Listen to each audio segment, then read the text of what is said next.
Developmental journalism में, dialogue में हम हैं बोल्ड, ब्राइट और balanced. Deshbandhu presents TV live online TV, जहां है खबरें लगातार।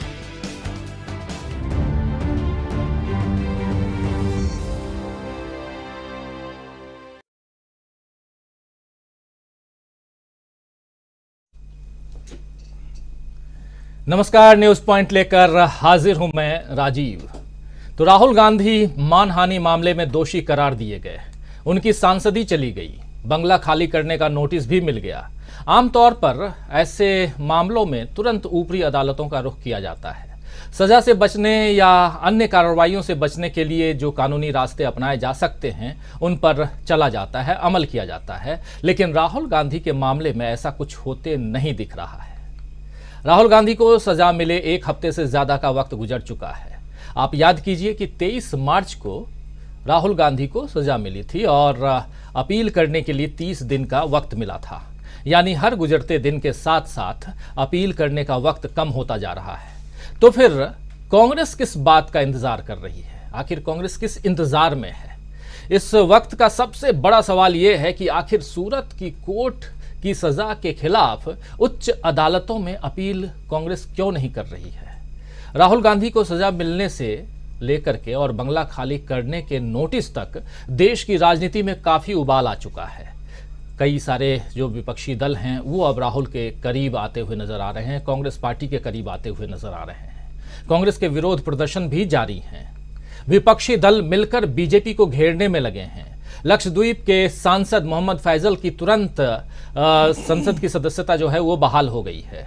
कर्नाटक चुनाव का ऐलान भी हो चुका है और अब राहुल गांधी उसी कोलार से सत्यमेव जयते मिशन की शुरुआत भी 5 अप्रैल को करने जा रहे हैं। जब सारे काम हो रहे हैं तो अपील में देरी क्यों हो रही है? ये बड़ा सवाल है। कहा तो यह जा रहा है कि फैसला गुजराती में आया है, इसीलिए इसका अंग्रेजी अनुवाद होने में वक्त लग रहा है। शायद इस वजह से कांग्रेस अब तक अपील नहीं कर पाई है। लेकिन यह तर्क आम लोगों पर तो लागू हो सकता है, मगर कांग्रेस जैसी बड़ी पार्टी के पास कुछ 100-200 पन्नों के अनुवाद के लिए मामला अटक जाए, ये बात गले में नहीं उतरती है, गले से नहीं उतरती है कह सकते हैं।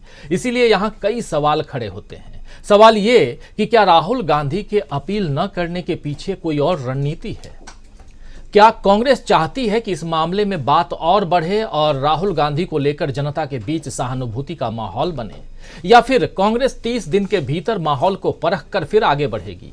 क्या कांग्रेस के इंतजार के पीछे विपक्षी दलों की एकता का मुद्दा भी है? क्या विपक्षी दल कांग्रेस के नेतृत्व में और राहुल गांधी के चेहरे पर एक साथ आ सकते हैं, या इसमें भी कोई पेंच रहेगा जिसे कसने का इंतजार कांग्रेस को है? आखिर चल क्या रहा है? राहुल गांधी के मन में क्या चल रहा है और क्या है कांग्रेस की रणनीति?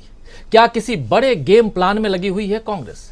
आज इसी सवाल पर चर्चा करेंगे। आगे बढ़ें, लेकिन उससे पहले आइए राहुल गांधी के कुछ बयानों को आपके सामने रखते हैं, जो पिछले हफ्ते शनिवार को, ठीक एक सप्ताह पहले शनिवार को राहुल गांधी ने अपनी सदस्यता रद्द होने के बाद प्रेस कॉन्फ्रेंस के दौरान कही थी। उस प्रेस कॉन्फ्रेंस में राहुल गांधी ने आगे का प्लान बताया था। सुनते हैं क्या कुछ कह रहे हैं राहुल गांधी आगे की प्लानिंग को लेकर के। मैं सच्चाई को देखता हूं, मुझे और किसी चीज में इंटरेस्ट नहीं है। मैं सच्चाई बोलता हूं। राजनीति में यह फैशनेबल बात नहीं है, मगर यह बात मेरे खून में है। मैं और कोई रास्ता निकाल ही नहीं सकता हूं। तो मेरा काम यह है, यह मेरी तपस्या है, जीवन की तपस्या है, उसको मैं करता जाऊंगा। चाहे मुझे डिस्क्वालीफाई करें, मारे पीटे, जेल में डाले, मुझे कोई फर्क नहीं पड़ता। मुझे अपनी तपस्या करनी है। इस देश ने मुझे सब कुछ दिया है। शांत हो जाइए। इस देश ने मुझे सब कुछ दिया है, प्यार दिया है, इज्जत दी है, इसलिए मैं ये करता हूं।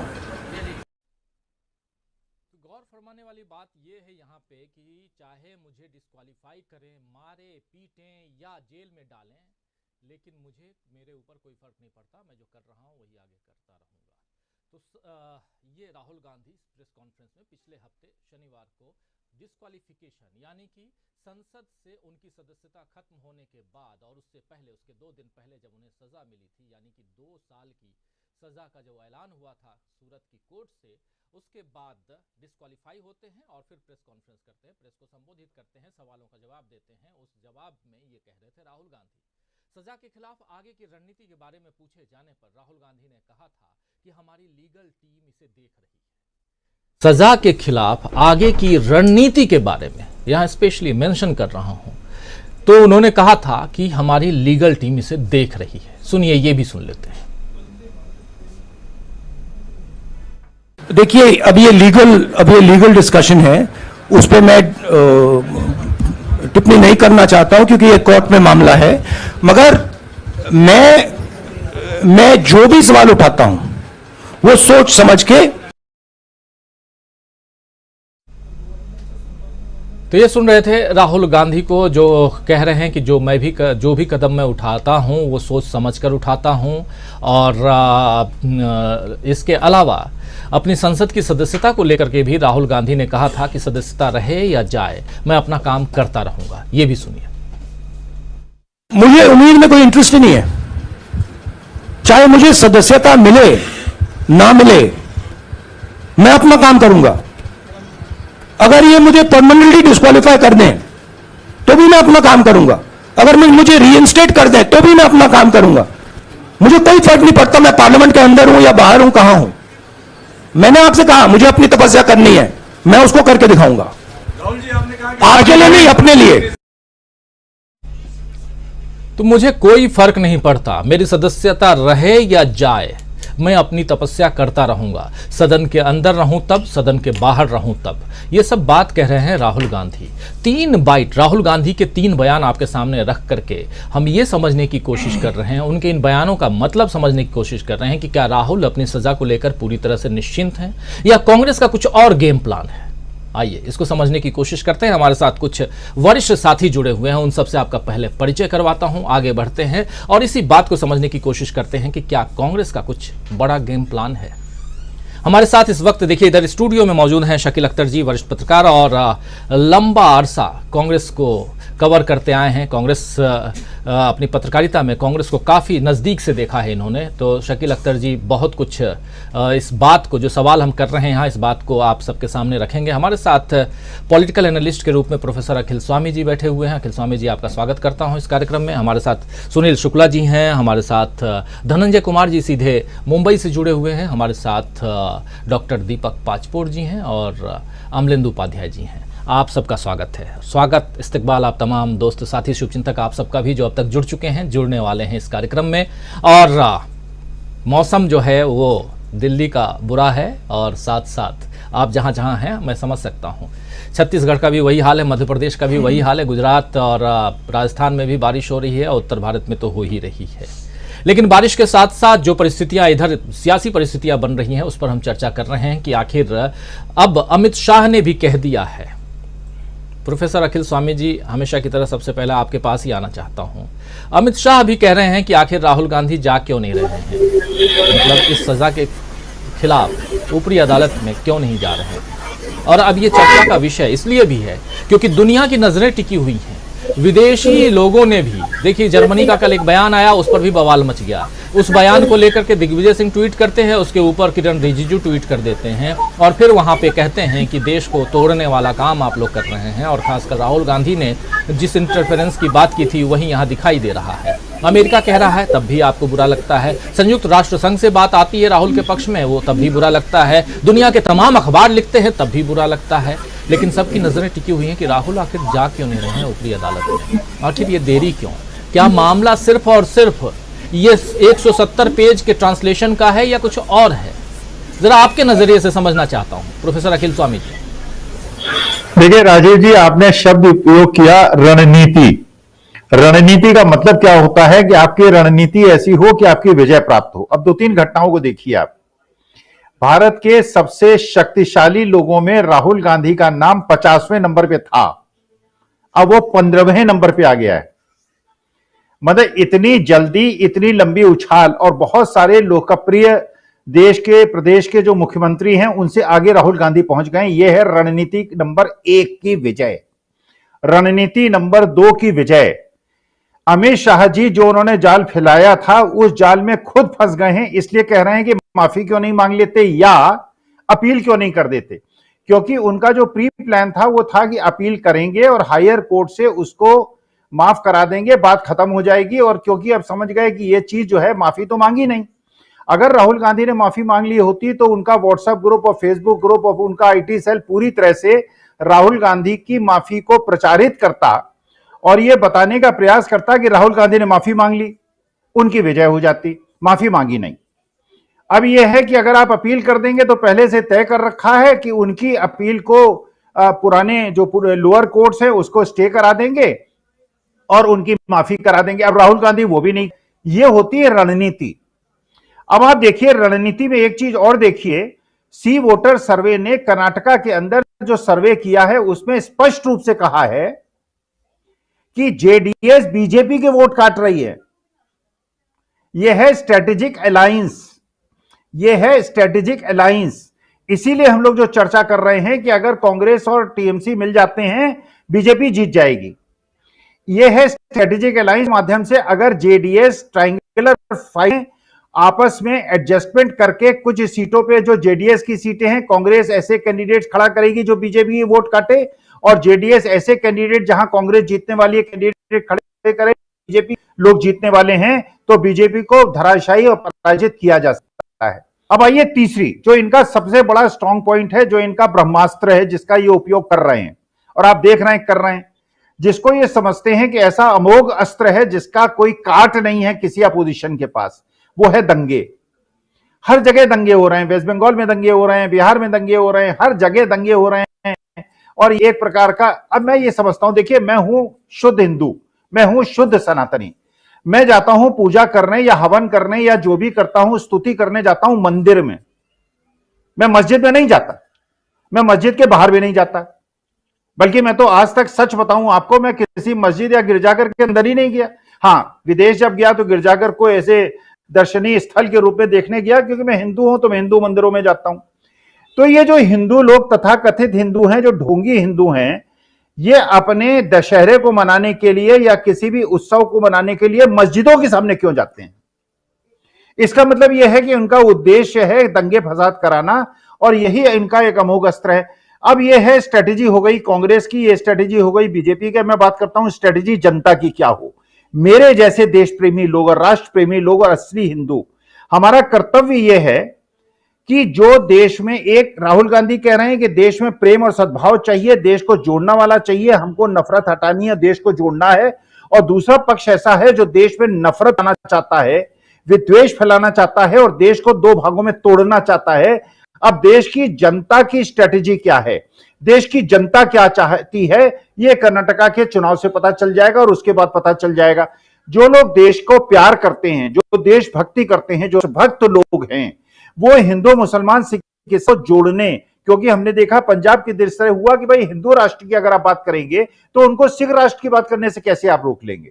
तो हम तो एक संविधान प्रदत्त जो हमारा कर्तव्य है, हम केवल अपने अधिकारों की बात नहीं करते राजीव जी, हम अपने कर्तव्यों की बात करते हैं। हमारा कर्तव्य संविधान के प्रति और भारत माता के प्रति यह कर्तव्य है कि 140 करोड़ को एकजुट करें, ना मुसलमान हिंदुओं के मंदिर के सामने कट्टा लहराएं और ना हम हिंदू जाके मुसलमानों की मस्जिदों के सामने कट्टा लहराएं। ये देश के हित में है, ये राष्ट्र हित में है, और यही हमारा कर्तव्य अपनी भारत माता के प्रति और ये संविधान के प्रति कर्तव्य है, जिसके लिए मैं प्रचनबद्ध हूं, मैं वचनबद्ध हूं और ये मैं करता रहूंगा चाहे कुछ हो जाए। राजीव जी, आप जब ये बात आज कर रहे हैं तभी अलग अलग वेस्ट बंगाल से और बिहार से जो खबरें आ रही हैं वो बहुत अच्छी खबर नहीं आ रही है। और कल रामनवमी पर जो वहाँ उपद्रव मचाया गया है और कुछ जगह से ऐसी तस्वीरें भी आई हैं, खासकर मध्य प्रदेश से, जहाँ हालांकि गांधी की फ़ोटो भी वहाँ नहीं होनी चाहिए थी, लेकिन गोडसे के फ़ोटो लेकर के लोग घूम रहे थे। तो खैर, ये जो आप बात है बहुत महत्वपूर्ण बात यहाँ रख रहे हैं। गांधी गोडसे या मंदिर मस्जिद से इतर हम समझने की कोशिश और बहुत अंदर तक आप जाने की कोशिश कर रहे थे प्रोफेसर अखिल स्वामी जी कि आखिर देश में चल क्या रहा है और इससे क्या कुछ निकल के आता है। राहुल गांधी और कांग्रेस के गेम प्लान तक हम पहुंचने की कोशिश करते हैं। आना चाहता हूं डॉक्टर दीपक पाचपोर जी आपके पास। दीपक जी, किस रूप में देखा जाए राहुल गांधी को लेकर के दुनिया भर में बातें हो रही हैं, अखबारों में, टेलीविजन चैनल्स में, सब जगह बातें हो रही हैं। सबकी नजरें टिकी हुई हैं कि राहुल गांधी आखिर जा क्यों नहीं रहे हैं। और एक हफ्ता से ज्यादा का वक्त गुजर गया और अपनी सजा पे जैसे ही सजा गिरफ्तार करने पहुंची थी एयरपोर्ट पे असम की पुलिस, आप याद कीजिए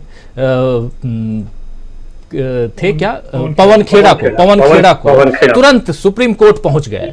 लेकिन आप राहुल गांधी की 2 साल की सजा को माफ करवाने के लिए या उसे रुकवाने के लिए अभी तक शांत बैठे हुए हैं या अंदर खाने क्या कुछ चल रहा है नहीं पता। हो सकता है कुछ पता होगा शकील अख्तर जी को, तो वो बताएंगे आगे। लेकिन आपसे समझना चाहता हूं इसके पीछे कोई रणनीति, जो रणनीति कह रहा था जिसकी चर्चा प्रोफेसर अखिल स्वामी जी बहुत शानदार ढंग से कर रहे थे, वो रणनीति आपको कैसी दिखती है? देखिए, इस मामले को पहले तो हम कानूनी रूप से समझने की कोशिश करें तो मैं सभी दर्शकों से भी निवेदन करूंगा कि कल जो प्रख्यात वकील संजय हेगड़े, इनका साक्षात्कार जो है हमारे प्रशांत टंडन जी ने जो लिया है उसे जरूर देखें। उसमें इस सवाल का जवाब भी छुपा है। ये दरअसल जो मामला है वो इतना कमजोर जमीन पर खड़ा है कि ये जानते हैं कि ये जैसे ही दूसरे कोर्ट में जाएगा तो ये मामला बहुत ज्यादा कुछ स्टैंड नहीं कर सकता। इसलिए जो शांत बैठे हैं राहुल गांधी, हालांकि उन्होंने जो व्याख्या की वो उसके कानूनी ढंग से की, वैधानिक रूप से की, लेकिन इसको समझते हुए ही एक राजनीतिक रणनीति तैयार की गई है। पहली बात तो यह है कि जब तक ये मामला कोर्ट में नहीं जाता तब तक इस पर बोलने की बहुत सारे लोगों को आजादी रहेगी। दूसरा, इसका रिस्पॉन्स बहुत अच्छा रहा है। जो जिस हिसाब से राहुल गांधी को लोकप्रियता भी मिल रही है, उनको समर्थन भी मिल रहा है, तो आखिर कोर्ट में जाके उन सब चीजों को क्यों खत्म कर देना। अगर उनकी जगह पे कोई भी समझदार व्यक्ति होता या कोई भी हो तो वो भी यही करेगा। ठीक है, जब अपील करना हो तब की जाएगी। लेकिन अब स्थिति ऐसी है कि राहुल गांधी उसको कोर्ट में जाते हैं, उनको सजा होती है।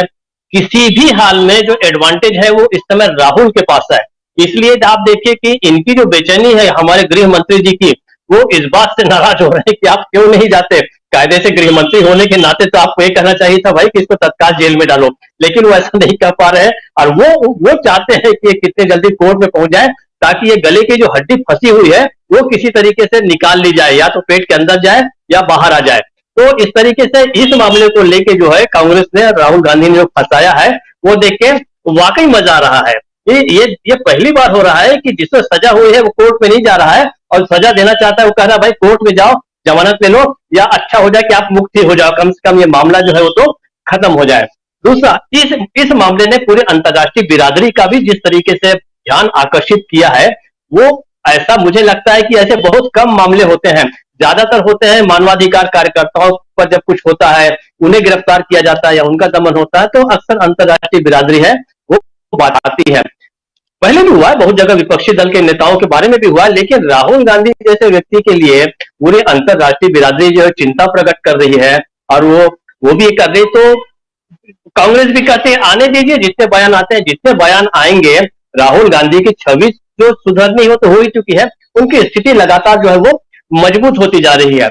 अब जो महत्वपूर्ण चीज है, राहुल गांधी इसका जो दूसरा फेज जाएंगे कोलार से, जब कर्नाटक में अपनी जो शुरू करेंगे चुनावी रैलियां या चुनावी अभियान जो शुरू होगा, वो बहुत ही दमदार होगा, क्योंकि वहीं से ये मामला उपजा था।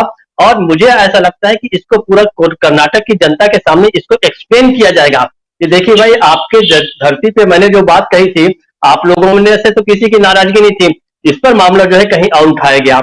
अच्छा, ये गलती भी बीजेपी के और लोग भी कर रहे हैं, सुशील मोदी भी शायद इसके ऊपर समन भेज चुके हैं, हो सकता है कि और समन भेजें। होता यह है कि शतरंज की चाल में जब आदमी गलती करता है तो गलतियां करते जाता है, लगातार गलत मोहरे वो आगे बढ़ाते जाता है। तो ये मामला जो है राहुल गांधी के पक्ष में लगातार वो जो है वो जा रहा है। तो इसलिए मुझे लगता है कि कोर्ट में जानबूझकर आराम से जाया जाएगा। देखिए, गुजराती में जो अनुवाद वाली बात है, मुझे भी बहुत जगह ऐसा पता है और मैं जानता हूं, मैंने देखा भी है, बहुत अर्जेंट बेसिस पे इतने प्रोफेशनल ट्रांसलेटर्स बैठे हुए हैं कि रातों रात वो सैकड़ों पेज की आपको अनुवाद करके लीगल मैटर में दे देते हैं। आप दिल्ली की कोर्ट में जाइए, मुंबई के कोर्ट में आप जाइए, अंग्रेजी में कोई निर्णय आया है उसको मराठी में करना है, या कहीं भी जाइए, बैठे हुए हैं वो इंतजार कर रहे हैं कि हमें, उसको होता है 170 पेज है, कोई एक आदमी उसको अनुवाद नहीं करेगा, उसको बांट दिया जाता है। और आपको सुबह होते होते अगर आपको पिटीशन दायर करनी है तुरंत दायर कर दी जाती है। लेकिन जो कांग्रेस है और राहुल गांधी जी है वो टाइम बाई कर रहे हैं, टाइम परचेस कर रहे हैं और चाह रहे हैं कि बहुत आराम से बात हो, ताकि इसका जो रिएक्शन है वो रिएक्शन अभी तो पॉजिटिव है कांग्रेस के पक्ष में, और बीजेपी की बेचैनी जो है लगातार बढ़ती जा रही है। इसलिए इसमें जानबूझकर ये कोई अनुवाद की समस्या नहीं है, कोई ऐसा लॉजिस्टिक प्रॉब्लम भी नहीं है, ये होगा। और लगातार हर रोज आप देखिए राहुल गांधी की पोजीशन है सतत मजबूत होती जा रही है, और लोगों का भी जो अब एक तरह से समर्थन भी हो रहा है। लोग कह रहे हैं कि भाई ये जबरदस्ती का मामला बनाया गया है, और कांग्रेस भी कहते होने दीजिए। तो मुझे ऐसा लगता है कि जो गेम प्लान है कांग्रेस का ये सफल हो रहा है। इसे, इस बिसात को अभी फिलहाल बिछाए रखना चाहिए, और थोड़ा सा समय अगली चाल चलने के लिए कांग्रेस को और रुकना चाहिए। राजीव जी, और रुकना चाहिए कह रहे हैं हमारे साथी डॉक्टर दीपक पाचपोर जी। लेकिन सुनील शुक्ला जी, आप किस रूप में इसको देखते हैं?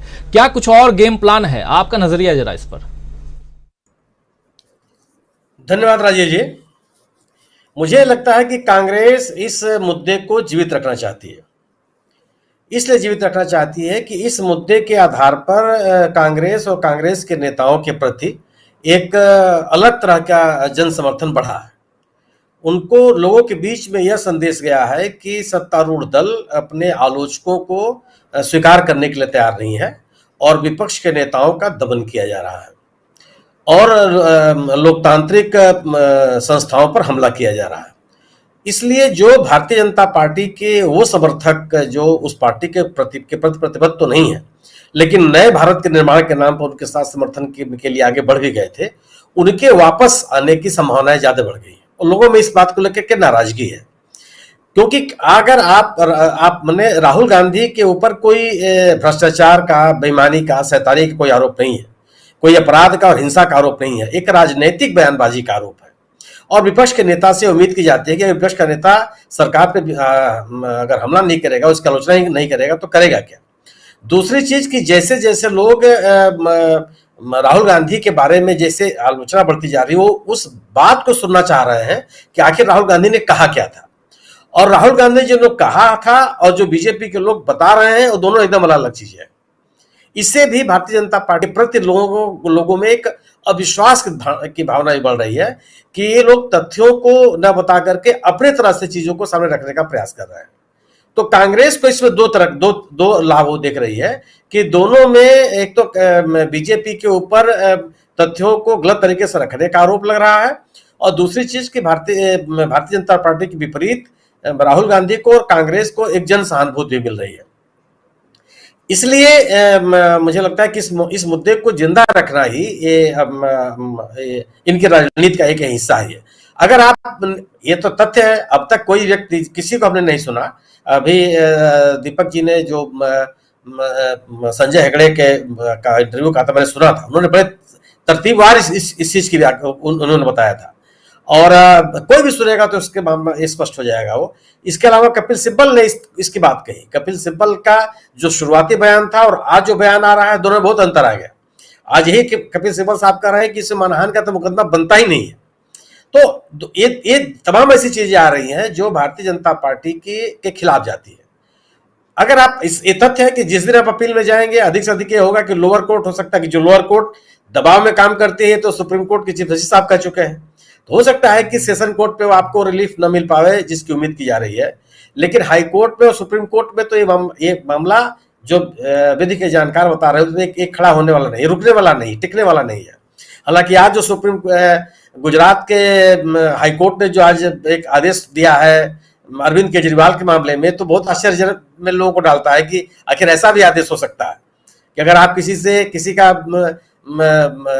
अगर निर्वाचन आयोग ये कहता है कि आप अपने एफिडेविट पे अपनी शैक्षिक योग्यता बताइए, आपके फॉर्मेट में है, तो उसको मांगना कैसे विधि का उल्लंघन हो गया और या अवमानना हो गई, जो भी है। लेकिन जो ये बहुत मैंने हैरानी पैदा करने वाला वो आदेश हुआ है। खैर, लेकिन अलग अलग मामलों में अलग अलग तरह का न्यायालयों का अपना दृष्टिकोण होता है। मेरा अपना मानना है कि कांग्रेस इस मुद्दे को जिंदा रखेगी। लेकिन एक बात जो बात हम दीपक जी कह रहे थे कि कर्नाटक के चुनाव में राहुल गांधी कोलार से अगर अपनी बात शुरू करेंगे तो इसका असर और पड़ेगा। मैं विनम्रतापूर्वक थोड़ा सा मैं उनसे असहमत हूं। अगर कोलार के मैंने कर्नाटक के चुनाव में भारतीय जनता पार्टी के खिलाफ कांग्रेस स्थानीय मुद्दों को लेकर के चलेगी तो मुझे लगता है कि कर्नाटक का चुनाव और कांग्रेस के पक्ष में जाएगा, क्योंकि इतनी शिकायतें कर्नाटक की राज्य सरकार से लोगों को है कि और किसी मुद्दे को जरूरत ही नहीं है। इस मुद्दे ने तो एक अलग तरह का माहौल बनाया हुआ है। राहुल गांधी का पूरा ये राहुल गांधी का मुद्दा नहीं रह गया, लोगों के सामने लगने लगा है कि आप विपक्ष को स्वीकार करने के लिए तैयार नहीं है। ये लगने लगा है कि आप असहमति की आवाज को सुनने के लिए आप तैयार नहीं। एक बड़ा मैंने व्यक्तिगत मामले से हट करके एक बड़ा राजनीतिक मुद्दा बना हुआ है कर्नाटक राज्य के चुनाव में। और इस जो ये माहौल पूरे देश में जो बनता चला जा रहा है वह भारतीय जनता पार्टी के खिलाफ जा रहा है। और जो ये रामनवमी की जो की घटनाएं हैं यही है कि किसी तरह से लोगों का ध्यान इन मुद्दों से हटे। मतलब ये आश्चर्यजनक बातें हैं कि आप मस्जिदों के सामने जाने की अनुमति देते हैं। भाई रमजान का महीना चल रहा है, वहां भी पूजा एक अलग तरह का उनका एक धार्मिक आयोजन चल रहा है, ऐसे में जाकर के शोर शराबा करना मतलब कोई बात होती है? एक सहिष्णु राष्ट्र में अगर हम धर्म निरपेक्ष राष्ट्र होने की बात करते हैं तो दिखना धर्म निरपेक्ष होने का मतलब एक दूसरे के धर्म का आदर करना, अपने धर्म का बढ़ चढ़ करके डंका पीटना थोड़ा होता है। अगर हमें एक दूसरे के अस्तित्व को स्वीकार करने में दिक्कत है तो मुझे अपने जीवन मूल्यों के बारे में दोबारा सोचना पड़ेगा। और वही राज्य सरकारों को निश्चित रूप से बंगाल में भी दंगा नहीं होना चाहिए था, इस तरह की घटनाएं नहीं होनी चाहिए थी किसी भी तरह की, क्योंकि यह अच्छा संदेश नहीं जाता। एक बात से और भी मैं असहमत हूं। अगर जो जर्मनी के लोगों की जो प्रतिक्रिया आई राहुल गांधी के बारे में, मुझे लगता है कि दिग्विजय सिंह को उसे प्रतिक्रिया देनी नहीं चाहिए थी। सवाल है कि यह उन्हीं के जाल में फंसना है। अगर देश भारतीय जनता पार्टी का मुद्दा चल नहीं पा रहा है ना, इसलिए अगर आप ये ब्रिटेन में राहुल गांधी के बयान के आधार पर बाहरी ताकतों को आमंत्रित करने का जो नैरेटिव चलाने का प्रतिक्रियाएं आती है, अंतरराष्ट्रीय प्रतिक्रियाएं आती ही आती, क्योंकि राहुल गांधी कोई सामान्य नेता नहीं है। एक ऐसे नेता है जिनका एक विश्वास है और उस पार्टी के सदस्य है जिस पार्टी ने का सैकड़ों साल का उसका एक संघर्ष का इतिहास है और व्यक्तिगत रूप से उनकी आम शोहरत एक जिम्मेदार नेता के रूप की है उनकी। तो इस तरह की प्रतिक्रियाएं आनी ही आनी है, लेकिन आवश्यक नहीं कि हर प्रतिक्रिया पर एक राजनीतिक प्रतिक्रिया उस दल के द्वारा दिया जाए जिस दल के साथ, जिस पार्टी के साथ ये मुद्दा जुड़ा हुआ है। ये मेरी अपनी व्यक्तिगत राय है, हो सकता है कि मैं गलत भी हो सकता हूं, लेकिन ये जरूर है कि कांग्रेस का जो प्लान चल रहा है राहुल गांधी के मामले में, निश्चित रूप से वह भारतीय जनता पार्टी के लिए एक चुनौती हो गया। आखिर इस मुद्दे से वो निकले कैसे बाहर, और लगातार गलत बयानी उनके लिए और समस्या पैदा कर रही है, क्योंकि उन जो बातें भारतीय जनता पार्टी के द्वारा कही जा रही हैं यह लोग स्वीकार करने के लिए तैयार नहीं है। जी, बिल्कुल बिल्कुल बिल्कुल जो बातें आप रख रहे हैं बहुत ही इंपॉर्टेंट, बहुत महत्वपूर्ण बातें रख रहे हैं और बहुत कुछ चल रहा है इस देश में। और चूंकि नवरात्र का जो समय है वो बीता है, कल ही रामनवमी का त्यौहार मनाया गया है इस देश में और साथ साथ आप देख रहे हैं कि रमजान का महीना भी चल रहा है। इन सब से इतर हम जरा इन धार्मिक जो हमारे यहाँ के जो आयोजन हैं इससे इतर अगर हम पहुँचते हैं अपने देश की राजनीति पर, सियासत में, और उसमें केंद्र बिंदु में यानी सेंटर पॉइंट में राहुल गांधी हैं, तो राहुल गांधी को लेकर के क्या कुछ चल रहा है, राहुल गांधी का गेम प्लान क्या है, क्या राहुल गांधी सचमुच इस सजा के खिलाफ ऊपरी अदालत, सुप्रीम कोर्ट तो बहुत दूर की बात है, ऊपरी अदालत में जाना नहीं चाहते हैं, या जाने की प्लानिंग हो रही है, या इस देरी के पीछे कोई और रणनीति है, कोई और गेम प्लान है, वही समझने की हम कोशिश कर रहे हैं। आना चाहता हूं धनंजय जी आपके पास, आपसे समझना चाहता हूं धनंजय जी कि आखिर क्या कारण है कि क्या कर्नाटक सबसे बड़ा कारण है, या कर्नाटक में 5 तारीख से जो राहुल गांधी वहां भाषण देने वाले हैं 5 तारीख को, उसी कोलार से जिस कोलार में उन्होंने पिछली दफा 2019 में भाषण दिया और उस भाषण के बाद उनके ऊपर आज अब देख रहे हैं हम कि 23 मार्च को सजा का ऐलान कर दिया जाता है, मैक्सिमम सजा 2 साल की, और उसका ऐलान हो जाता है। क्या ये कारण है या कुछ और कारण है? क्या राहुल गांधी पहले यहां से कोलार से उस भाषण को देने के बाद ऊपरी अदालत जाएंगे या कुछ और? क्या कुछ आपका नजरिया है, क्या कुछ आप समझते हैं, जरा बताइए। देखिए, कर्नाटक का चुनाव जो है महत्वपूर्ण है, इसमें कोई दो राय नहीं। क्योंकि कर्नाटक में अगर हार गए मोदी जी, यानी बीजेपी हार गई, तो फिर उनके खिलाफ जो है डंका बज जाएगा। लेकिन कांग्रेस की वहाँ स्थिति मजबूत है, ये सारे समीकरण कह रहे हैं, ये जो सर्वे करते हैं लोग, वो लोग भी कह रहे हैं। और स्थितियाँ जिस तरह से है कि राहुल गांधी ने जो पदयात्रा की थी उसमें कर्नाटक में बड़ा उत्साह रहा उसको लेकर के। मैं देख पा रहा हूँ कि जो अभी एक और आप चर्चा कर लीजिए, बाकी तो ठीक है, संजय हेगड़े साहब ने कहा और कपिल सिब्बल की भी चर्चा हुई। कपिल सिब्बल की एक और बात को मैं यहाँ दोहरा देता हूँ। कपिल सिब्बल ने कहा कि जो है राहुल गांधी की सदस्यता खत्म किया जाना गैर कानूनी है। एक कपिल सिब्बल ने दूसरी बात कही कि अदालतों का गलत इस्तेमाल हो रहा है ना। अब और आप समझिए कि अभी एक वर्डिक्ट आया है गुजरात हाई कोर्ट का, जिसमें 25,000 का जुर्माना लगाया गया है केजरीवाल पर। और केजरीवाल पर जुर्माना इसलिए लगाया गया कि उन्होंने कहा था कि उनकी जो डिग्री है मोदी जी की, आदरणीय प्रधानमंत्री जी की, वो डिग्री हमको दी जाए, आरटीआई से कहा था उन्होंने। आरटीआई ने ये मैटर भेजा गुजरात विश्वविद्यालय में। गुजरात विश्वविद्यालय ने इसके लिए हाई कोर्ट का दरवाजा खटखटाया और हाई कोर्ट ने कहा कि ये डिग्री नहीं दी जाएगी और 25,000 का जुर्माना लगा दिया। तो हाई कोर्ट का जिस तरह के वर्डिक्ट आया सेशन कोर्ट के बाद, उससे आप समझ सकते हैं कि कोर्ट, और जो सिब्बल साहब का बयान है, सिब्बल साहब कोई है नहीं जिनको राजनीति की या जिनको जो है कानूनी मामलों की समझ नहीं, बहुत समझदार व्यक्ति है। और मुझे और अच्छा लग रहा है कि एक जो निराशा की स्थिति देश में थी, उन्होंने एक अभियान शुरू किया जिसको उन्होंने कहा इंसाफ के सिपाही। उन्होंने वेबसाइट लॉन्च किया और उसमें कहा है कि देश के लोग आएँ और आरएस जिस तरह से शाखाएं लगाती है उसके खिलाफ जो है हम खड़े हो और इंसाफ की बात करें, इंसाफ के सिपाही बने, ये जनता से आह्वान किया है। तो ये आह्वान करने की जरूरत क्यों पड़ी? क्योंकि मामला जो है आपके सर से ऊपर गुजर रहा, खतरे के निशान से ऊपर गुजर रहा। अब तक ये इस्तेमाल कर रहे थे, लोगों का इस्तेमाल कर रहे थे, झूठ का इस्तेमाल कर रहे थे, अपने जो है धन जन बल का इस्तेमाल कर रहे थे। अब ये कानून का इस्तेमाल करने लगे, ये अदालतों का इस्तेमाल कर रहे हैं। जिस तरह से किरण रिजिजू साहब ने सुप्रीम कोर्ट के जजों के, रिटायर्ड जजों के खिलाफ बयान दिया, उसका कितना आक्रोश हुआ कि 350 जजों ने उनके खिलाफ जो है कहा कि यह गलत हो रहा है। तो अब लेकिन मैं कहूंगा कि कांग्रेस पार्टी की रणनीति ये है, मुझे ऐसा लग रहा है कि अब कानूनी तरीके से इस पे लड़ा जाए। और कानूनी तरीके की लड़ाई जो है आराम से होती है, वो जल्दबाजी में लड़ाई नहीं होती है। और मैं एक और बहुत बात कहूँ, नैतिकता की बात करते हुए अगर कहूँ कि अपील करना है या नहीं करना है, ये व्यक्ति पर डिपेंड करता है, उसके पास ये विकल्प है। ये कोई जबरदस्ती नहीं कर सकता कि अपील क्यों नहीं कर रहे हो, ये कोर्ट भी नहीं कर सकते कि अपील क्यों नहीं कर रहे हो। गृह मंत्री जो बोल रहे हैं वो अपनी हताशा दिखा रहे हैं, उनको लग रहा है कि अगर अपील नहीं करेगा तो हमारे जो है ये जो कोर्ट की जो हमने घटनाएं की है, कई सारी परत खुलेगी। जैसे आप देख लीजिए कि सुप्रीम कोर्ट में लगातार परत खुली, महाराष्ट्र में जो सरकार जिस तरह से गिराई गई, और उसमें से राज्यपाल जो है साबित हुए कि राज्यपाल जो है गलत जगह पे खड़े थे। तो देखिए, सुप्रीम कोर्ट एक ऐसी जगह है, कानून एक ऐसी जगह है जहां पे आपको जिसकी लाठी उसकी भैंस नहीं चला सकते, आपको तर्क गढ़ना पड़ेगा और मजबूत तर्क देना पड़ेगा। तो तर्क के मामले में कांग्रेस पार्टी का मुकाबला बीजेपी किसी जन्म में नहीं कर सकती।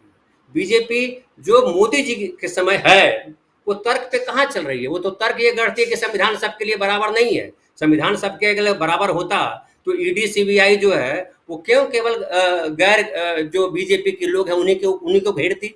अब राहुल गांधी को वो ईडी सीबीआई सब करके भी देख लिया, कहीं फंसे नहीं वो, तो अदालत में खींच करके लाया। अब राहुल गांधी ने क्या बयान दिया था?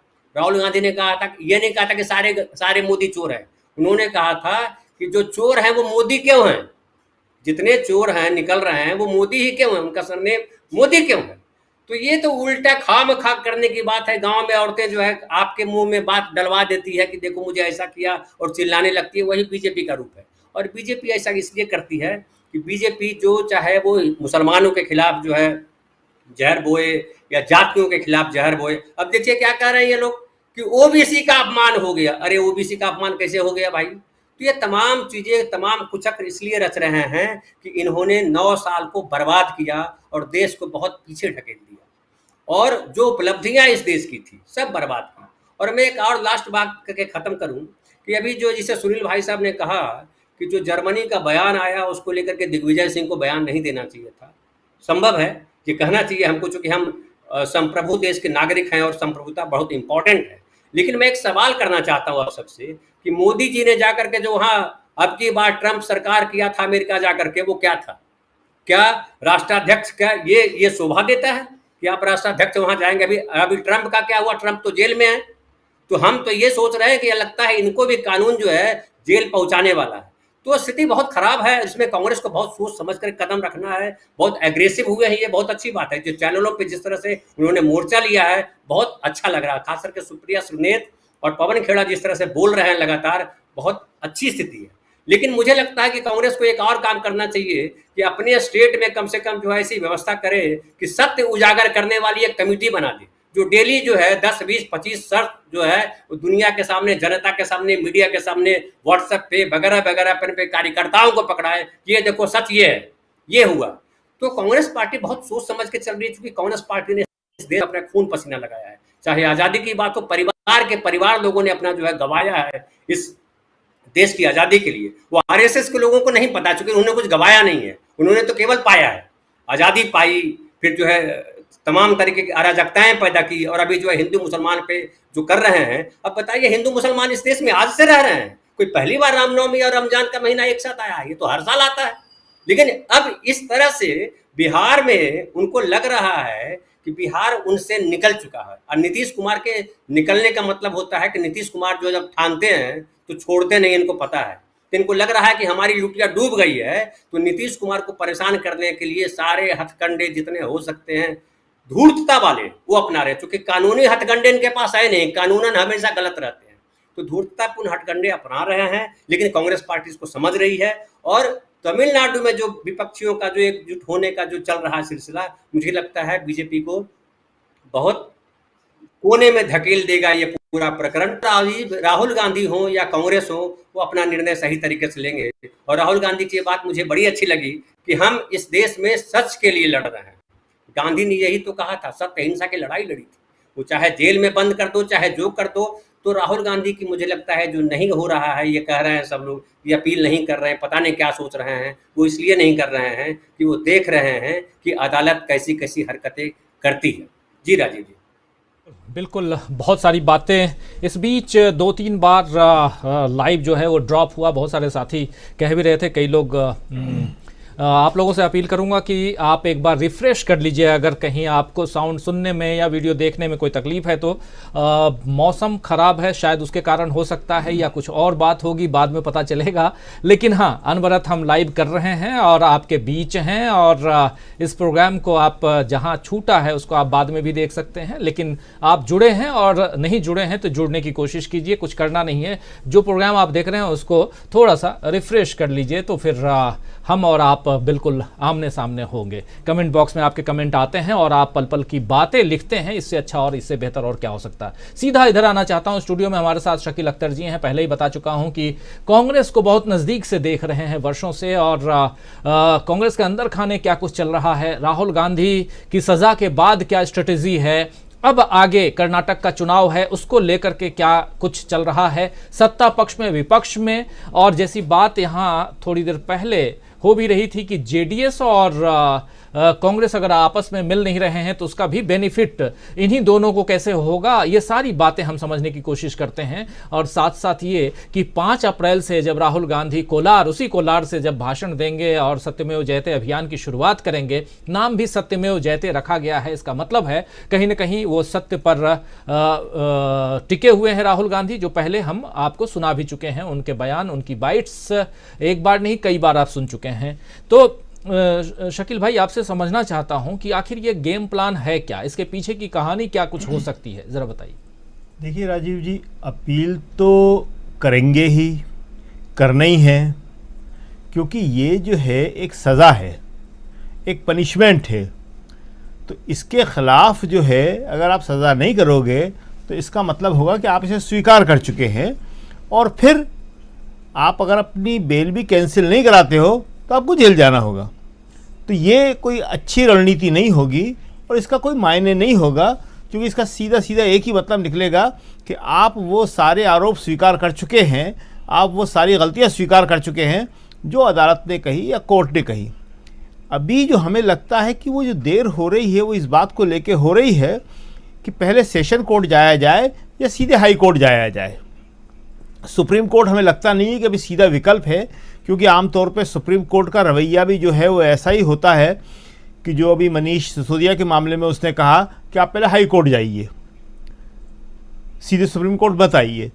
तो कांग्रेस की जो लीगल टीम है या जो लोग इस मामले को देख रहे हैं वो हमें लगता है कि यही सोच रहे हैं कि सेशन कोर्ट में, जैसा कि अभी सब लोग कह रहे हैं, और हमें इस मामले में सबसे अच्छा जो लगता है वो संजय राउत का ही बयान लगता है। उन्होंने एक शब्द में निपटा दिया कि भाई गुजरात का मामला है, मैं कुछ नहीं कह सकता।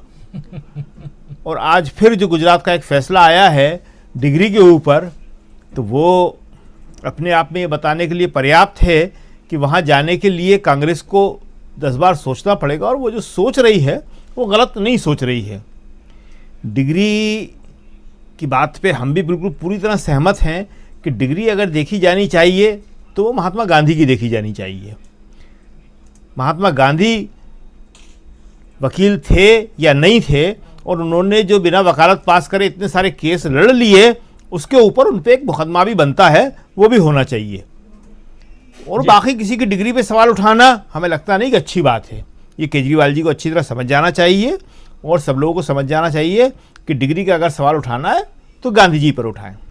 दूसरी बात, देखिए स्थिति आज पहली बार ऐसी बनी है कि कांग्रेस कुछ भी करे फ़ायदा उसी को होगा। जी राजीव जी, आपको याद होगा कि अमिताभ बच्चन के पास एक सिक्का हुआ करता था जिसमें हेड ही हेड था, फिल्म शोले में। जी आज वो सिक्का कहीं से वो कांग्रेस को मिल गया है। हाँ। तो अगर वो अदालत में जाती है, उसे बेल मिलती है, रिलीफ मिलता है, तो सब जगह ये कहा जाएगा कि सूरत का फैसला जो है गलत था, और राहुल को तत्काल प्रभाव से लोकसभा में जैसे फैजल को किया गया है ऐसे पुनः सदस्य बनाया जाए। और अगर इनके विपरीत जाता है तो फिर यही बात कही जाएगी कि सरकारें, सारी व्यवस्था राहुल के पीछे पड़ी हुई है। तो दोनों स्थितियां इस वक्त राहुल के पूरी तरह अनुकूल है। देखिए अभी जो स्थिति है वो कितनी गंभीर है, उसके लिए हम एक उदाहरण से आपको समझाते हैं कि एक तरफ तो ये मीडिया है जो कोई भी तथ्य दिखाने को तैयार नहीं है। अभी परसों की बात है, आज शुक्रवार है, बुधवार को गुजरात के जो सांसद हैं शक्ति सिंह गोहिल, कांग्रेस के प्रवक्ता हैं, उन्होंने एक प्रेस कॉन्फ्रेंस करी जी। और प्रेस कॉन्फ्रेंस करके उन्होंने बताया कि वहाँ पे गुजरात में एक सांसद है नारायण भाई काछड़िया, जो बीजेपी के सांसद हैं।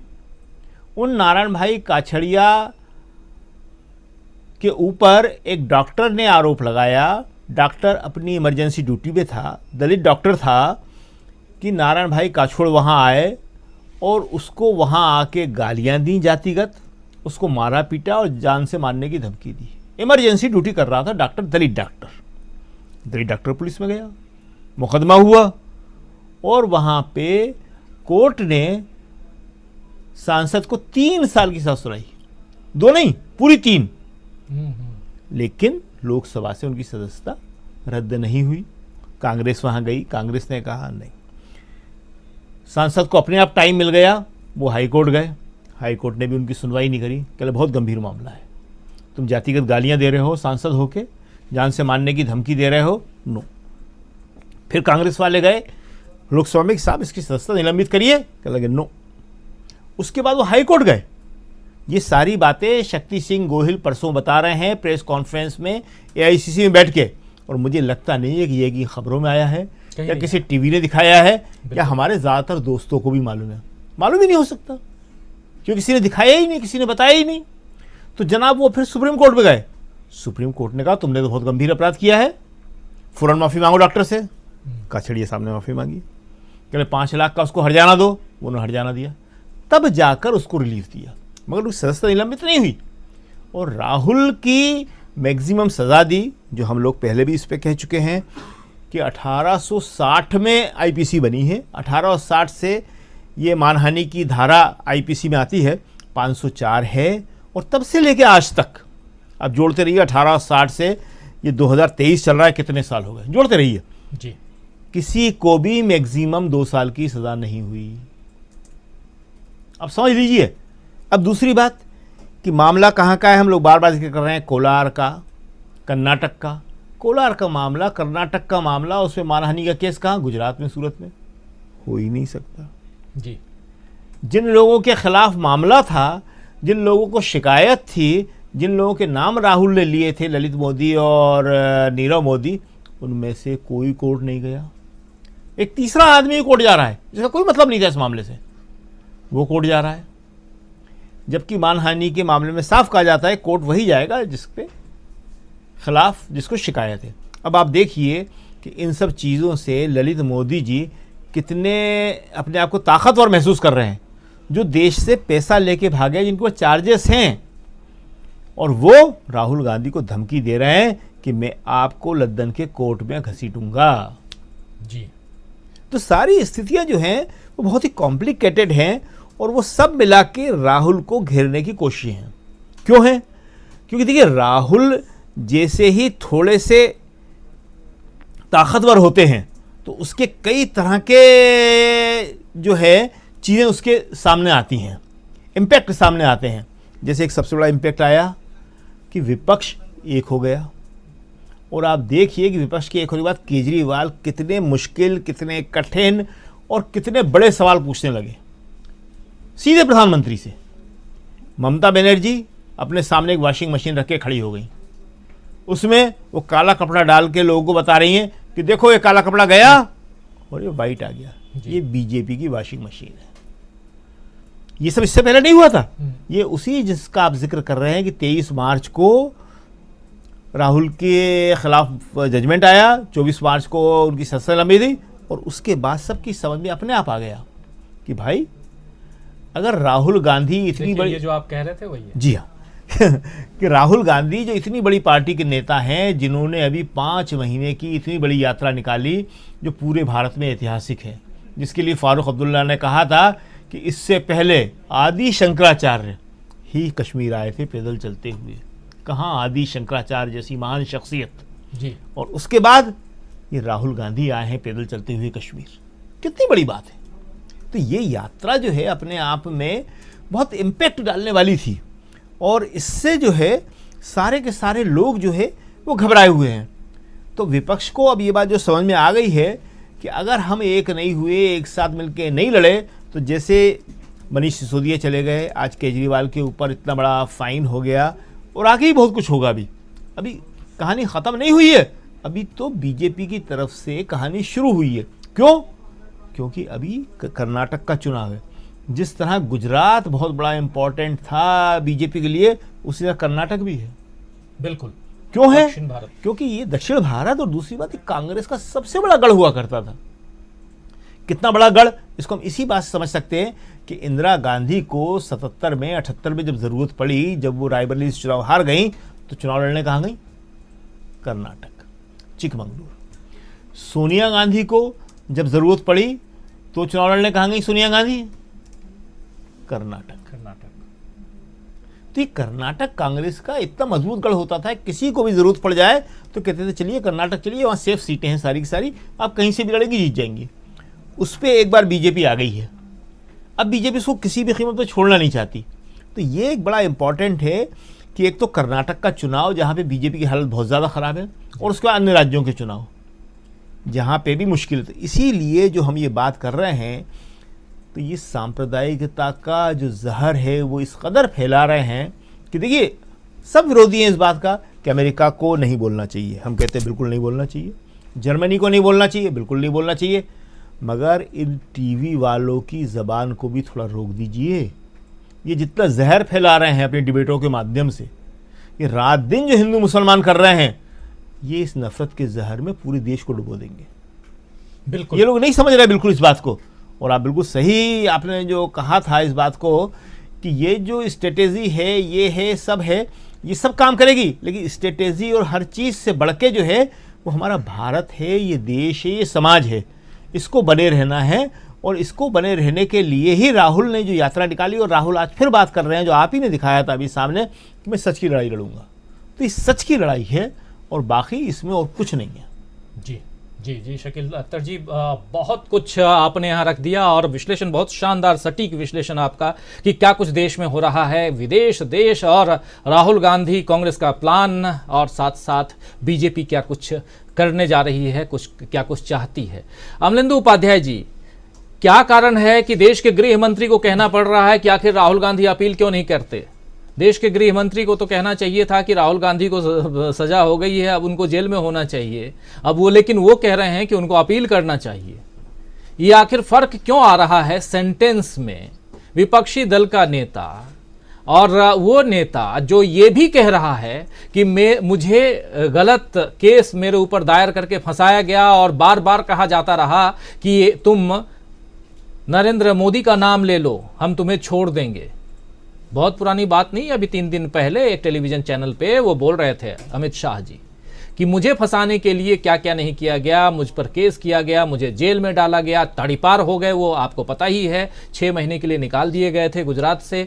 लेकिन वो अब कह रहे हैं कि राहुल गांधी को अपील करनी चाहिए। क्या ये डर है, ये भय है जो ये सता रहा है कि आखिर राहुल गांधी जितनी देर करेंगे उतना ही राहुल गांधी के पक्ष में, कांग्रेस के पक्ष में माहौल बनेगा? जो अभी शकील अख्तर जी कह रहे थे कि अब देखिए ममता बनर्जी भी आ गई हैं सामने और खुलकर बीजेपी के खिलाफ बोल रही हैं। दिल्ली विधानसभा में खुलकर अरविंद केजरीवाल बोल रहे थे, और अब तो खैर उनके ऊपर एक सजा भी हो गई। आज 25,000 रुपये का जुर्माना लगाया गया क्योंकि उन्होंने डिग्री मांग ली थी, प्रधानमंत्री की डिग्री पूछ ली थी। लेकिन इसी देश में जम्मू कश्मीर के एलजी अगर महात्मा गांधी की डिग्री के ऊपर सवाल उठाते हैं तो कोई चू नहीं करता, 1-2 पत्रकारों के सिवा और कोई कुछ नहीं बोलता। ये है इस देश में। क्या कुछ कहेंगे आप? देखिए राजीव जी, मैं बड़ी वैसी परिस्थितियों का अगर तसव्वुर करूं कि राहुल गांधी जो है वो अपील भी नहीं करें अगर इस सजा के खिलाफ, और अदालत में हाजिर भी ना हो, तब अमित शाह जी क्या करेंगे? जरा इस परिस्थिति का आकलन करके देखा जाए। तब जबरदस्ती राहुल गांधी को ले जाया जाएगा पकड़ के कि चलिए भाई आपकी सजा जो है शुरू हो रही है, तो आपको अंदर भेजा जाता है, यही तो होगा। तो मुझे लगता है कि अमित शाह जी जो है वो, उनको ये ही शायद डर लग रहा है कि कहीं राहुल गांधी के दिमाग में ऐसा तो कुछ नहीं चल रहा है कि मैं तो भाई अपील नहीं करूंगा, और चूंकि मैं अपनी बात पे कायम हूं, मेरी अपनी बात जगह सही है, मैंने किसी गलत आदमी को चोर कहा ही नहीं है, जो चोर था मैंने उसको चोर कहा है। तो राहुल गांधी का यही कहते रहे कि मैंने तो सही कहा है और मैंने गलत कहा ही नहीं है, मैंने किसी गलत आदमी को मतलब कहा ही नहीं है कि वो चोर है। तो फिर देश के अंदर क्या संदेश जाएगा? देश के अंदर संदेश तो ये जा रहा है ना, जैसे उद्धव ठाकरे की इस देश के अंदर जो है वो चोर को चोर कहना अपराध हो गया है। तो ये बात जो है फिर और तेजी के साथ घूमने लगेगी और सरकार के सामने बड़ा एक संकट पैदा हो जाएगा कि जिन्होंने सदस्यता भी छीन ली और पार्टी के आदमी ने जो है वो फर्जी एक मुकदमा कायम करा के सजा भी करा दी। तो मुझे लगता है कि वो ये इंतजार कर रहे हैं कि राहुल गांधी खुद चले जाएं अपील में, वरना फिर वो जो जिन मोदी साहब ने डाला है मुकदमा, उन मोदी साहब से कहा जाएगा तुम जाके वापस ले लो मुकदमा। कोई अगर इस तरह की व्यवस्था हो तो चले जाओगे, भाई मुझे अब इस पर सजा नहीं चाहिए, मैंने माफ किया, इस तरीके कुछ कर दो। अब मुझे पता नहीं कि यहाँ इस तरीके कोई कानून है सऊदी अरब जैसा है कि नहीं है कि भाई जिसने सजा दिलाई है वो माफ कर दे तो माफी हो जाएगी, लेकिन दिमाग में चल सकता है, कुछ भी हो सकता है। मतलब ये परिकल्पनाएं हैं, मतलब मेरे दिमाग के ऊपर या खुराफात की, मतलब ऐसा कुछ है नहीं। लेकिन मैं सोच रहा हूँ कि अगर ऐसा हो जाए तो क्या होगा। तो ये परेशानी एक हो सकता है कि अमित शाह जी के लिए पैदा हो रही हो, उनके दिमाग में ये बातें जा रही हो कि राहुल गांधी के दिमाग में ऐसा तो कुछ नहीं चल रहा है, ये चीज हो सकती है। लेकिन मुझे जो लगता है राजीव जी कि देर करेंगे और इस मसले पे पूरे देश के अंदर जो है जिस तरीके से आंदोलन चल रहा है और लोग राहुल गांधी की बात को समझ रहे हैं, सबसे बड़ी बात जो है राहुल गांधी को लोग समझ रहे हो ना समझ रहे, लेकिन ये जरूर पूछ रहे हैं कि राहुल गांधी ने आखिर कहा क्या था। तो राहुल गांधी ने तो 3 चोरों के नाम लिए थे कि भाई ये 3 चोर हैं, बाकी तो उन्होंने किसी को चोर कहा ही नहीं था। अब या तो सरकार कहे कि ये तीनों चोर नहीं है जिनके लिए राहुल गांधी ने चोर शब्द कहे थे, तब सरकार इस बात को भी कहने को तैयार नहीं है। तो फिर राहुल गांधी मतलब संकट जो है राहुल गांधी के सामने कोई संकट नहीं है, संकट सरकार के ही सामने है। तो ये सरकार मुझे लगता है कि अपने ही जाल में जो उसने बिछाया था उसमें फंसती जा रही है। दूसरा, सरकार ने सोचा ये था कि इस तरीके से करेंगे, गांधी संसद से बाहर हो जाएंगे, अडानी का मसला सदन के अंदर खामोश हो जाएगा और अडानी जो है पीछे चले जाएंगे और राहुल गांधी के ऊपर सब सवाल उठने शुरू हो जाएंगे और चर्चा देश भर में राहुल गांधी की होगी। लेकिन राहुल गांधी वो खुद नहीं हटे अडानी से, जिनका मसला है, आपने जिनका मसला तैयार, वो खुद अडानी के केस से नहीं हटे। वो कहेंगे मैं तो बोलता रहूंगा अडानी का मसला, सवाल उठाता रहूंगा मैं तो अडानी के ऊपर। तो अडानी तो जेरे बहस है और अडानी जेरे बहस रहेंगे। तो जेपीसी आप बनाइए चाहे मत बनाइए, राहुल गांधी संसद के अंदर हो या संसद के बाहर हो, राहुल गांधी और अडानी बोलते रहेंगे। तो ये सरकार के लिए परेशानी बनती रहेगी। मुझे लगता है कि ये कांग्रेस का जो प्लान है और राहुल गांधी का जो प्लान है, इससे भारतीय जनता पार्टी को परेशानियां बढ़ रही हैं कि एक तो लोग ये पूछ रहे हैं कि राहुल गांधी ने कहा क्या, दूसरा है कि राहुल गांधी ने जब अडानी का नाम संसद में दिया और प्रधानमंत्री का फोटो जो है अडानी के साथ सदन के अंदर लहराया, उसके तुरंत बाद जो है ये सब काम हुआ है उनकी सत्ता समाप्त करने का और सजा दिलाने का। तो ये संदेश जो है वो जनता के बीच भी जा रहा है और तमाम जगह जा रहा है। और जिस तरीके से विपक्ष जो है इस मसले में एकजुट हुआ, तो ये तो अपने आप से एक रास्ता तय हो गया कि भाई अब राहुल गांधी के पीछे जो विपक्ष जा रहा है, विपक्ष उनके पीछे एकजुट हो रहा है। तो एक नई रणनीति जो ये भी तैयार हो रही है जो भारतीय जनता पार्टी के लिए और ज्यादा परेशानी का सबब बन सकती है आने वाले लोकसभा चुनाव में भी। दूसरा, मोदी जी लगातार ये सब चीजें सामने आ ही रही हैं, राज्यों के चुनाव है, विधानसभाओं के, उसमें जो नतीजे आएंगे उससे भी मोदी जी और कमजोरी होंगे। तो ये सब मिला के भारतीय जनता पार्टी की परेशानियां हैं। मुझे लगता है कि इसी वजह से जो है अमित शाह जी को परेशानी बढ़ रही है। वो बार बार कह रहे हैं कि भाई राहुल गांधी जाए, अदालत जाए, अपील क्यों नहीं कर रहे हैं। अब ये राहुल गांधी के ऊपर है, अपील करना चाहे करें, नहीं करना चाहे नहीं करें। कहते मैं तो नहीं करता अपील, ले जाना है मुझको ले जाओ, तो अमित शाह जी अपनी पुलिस भेजो, ले जाए फिर राहुल गांधी को। यही हो सकता है और क्या हो सकता है जी। सही कह रहे हैं आप। और 5 दिन बाद, आज 31 तारीख है, 1 से लेकर 4 और 5 तारीख को राहुल गांधी उसी कोलार में फिर से भाषण देने वाले हैं। लेकिन उस कोलार में, कर्नाटक के कोलार में जो भाषण उन्होंने दिया था 2019 में लोकसभा चुनाव के दौरान, वो भाषण उनके ऊपर इस ढंग से पड़ेगा कि उन्हें 2 साल की सजा हो जाएगी, ये शायद राहुल गांधी ने भी नहीं सोचा होगा। और राहुल गांधी तो छोड़िए, इस देश के बहुत सारे ऐसे भी लेमैन कह सकते हैं जिनको कानून के बारे में कोई अता पता भी नहीं, वो भी आज कहते हैं अरे कैसे हो गया। लेकिन आप जो अभी कह रहे थे अमलेंदु उपाध्याय जी कि लोग बार बार उस बाइट को, उनके बयान को सुनना चाहते हैं, लोग पूछ रहे हैं कि आखिर कहा क्या था राहुल गांधी ने। क्या सारे मोदी को चोर कहा था या कुछ और कहा था? क्या ललित मोदी, मेहुल चोकसी, विजय माल्या और ऐसे तमाम जो हैं उनको कहा था? उसके अलावा उनके साथ साथ नरेंद्र मोदी का नाम भी लिया था। जरा सुन लेते हैं उन्हीं की जुबानी राहुल गांधी की बात, क्योंकि बार बार ये लोग पूछते भी हैं और आप कह रहे थे। चलिए एक बार सुन करके फिर आना चाहते हैं प्रोफेसर अखिल स्वामी जी क्या कुछ कहेंगे, उनसे समझता हूं। लेकिन सुनते हैं राहुल गांधी ने कोलार में कहा क्या था, 5 दिन बाद फिर क्या कुछ कहेंगे, उस पर भी नजरें टिकी हुई हैं। आपसे कहते हैं काले धन के खिलाफ लड़ाई, आपको धूप में बैंक की लाइन के सामने खड़ा करते हैं, आपके जेब में से पैसा निकाल के बैंक में डालते हैं और फिर आपको पता लगता है कि आप ही का पैसा नीरव मोदी उठा के भाग गया। 35,000 करोड़ रुपए आपकी जेब से निकालकर उसकी जेब में। मेहुल चोकसी, ललित मोदी। अच्छा, एक छोटा सा सवाल, इन सब के नाम, इन सब चोरों के नाम मोदी मोदी मोदी कैसे हैं? नीरव मोदी, ललित मोदी, नरेंद्र मोदी, और अभी थोड़ा ढूंढेंगे तो और बहुत सारे मोदी निकलेंगे। तो यहां साफ कह रहे हैं राहुल गांधी कि अच्छा, एक सवाल, इन सब चोरों के नाम, सरनेम मोदी कैसे? और नाम कौन कौन चोर? तो ललित मोदी, नीरव मोदी, ललित चोकसी का तो नाम पहले बोल ही चुके थे, नरेंद्र मोदी का भी नाम ले रहे हैं। आश्चर्यजनक ढंग से इन लोगों ने कोई केस नहीं किया राहुल गांधी के ऊपर। कोई तीसरा मोदी, चौथा, 5वां मोदी जो है वो केस करता है, वो भी कोलार में, कर्नाटक में, या कर्नाटक के दूसरे क्षेत्र में नहीं, वो करता है। जाकर के गुजरात में, गुजरात का पूर्व मंत्री है वो करते हैं, और उसके बाद जो कुछ होता है आप सबको पता ही है। खैर, ये यहाँ रखना जरूरी था क्योंकि बार बार ये सवाल पूछे जा रहे हैं कि आखिर कहा क्या था। लेकिन ये कहा क्या से यहाँ तक बात आ गई, और आज हम ये बात कर रहे हैं कि क्या राहुल गांधी जेल जाएंगे या राहुल गांधी कोर्ट जाएंगे। हमारे एक साथी पूछ भी रहे हैं कि आप लोगों के विचार, कि आप लोग क्या सोचते हैं।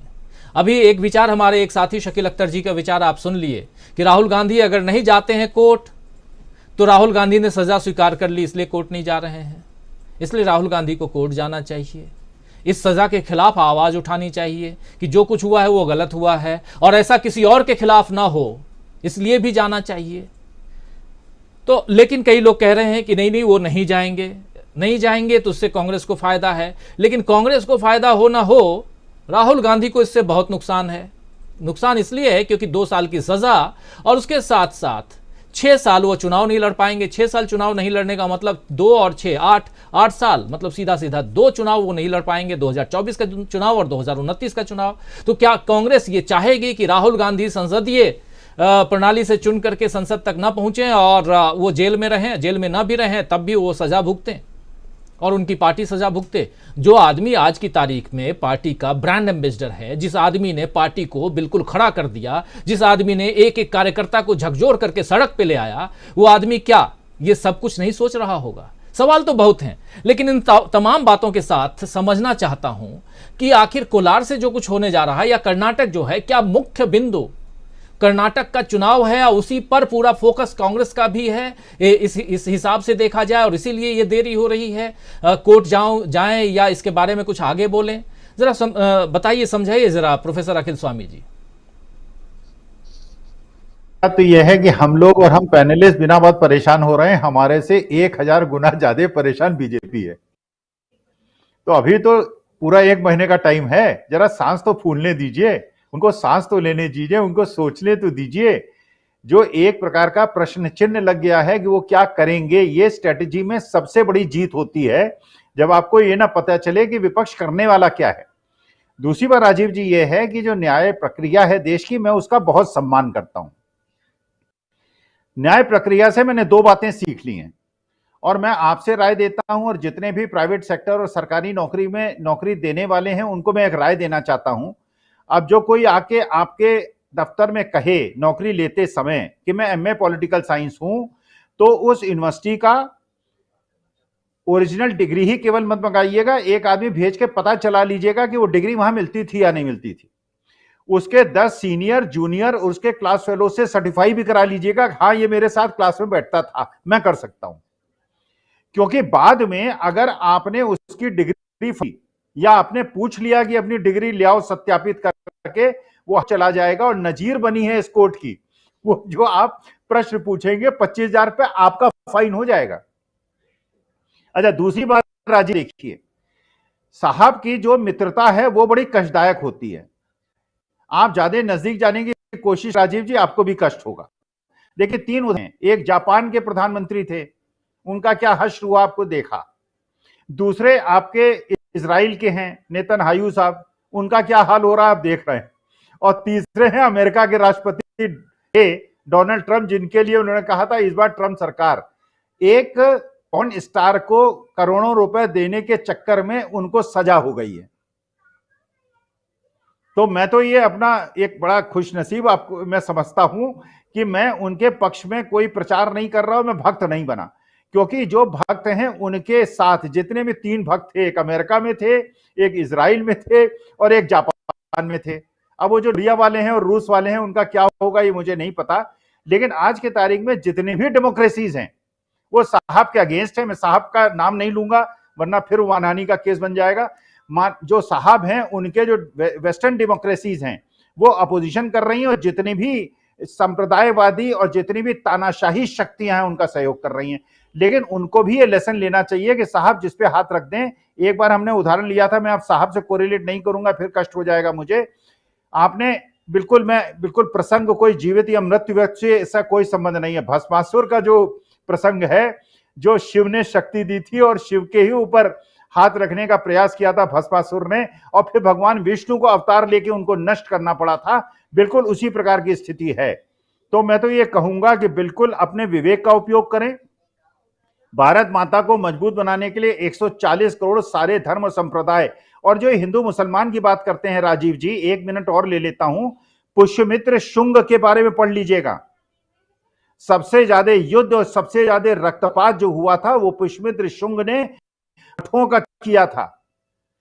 तो एक पुष्यमित्र सिंह ने जो बौद्धों के साथ किया था, और जो सवर्णों ने दलितों के साथ किया था, और जो मुसलमान और हिंदू राजाओं के बीच में युद्ध हुए थे, ये तीनों चीजें समकालीन हैं।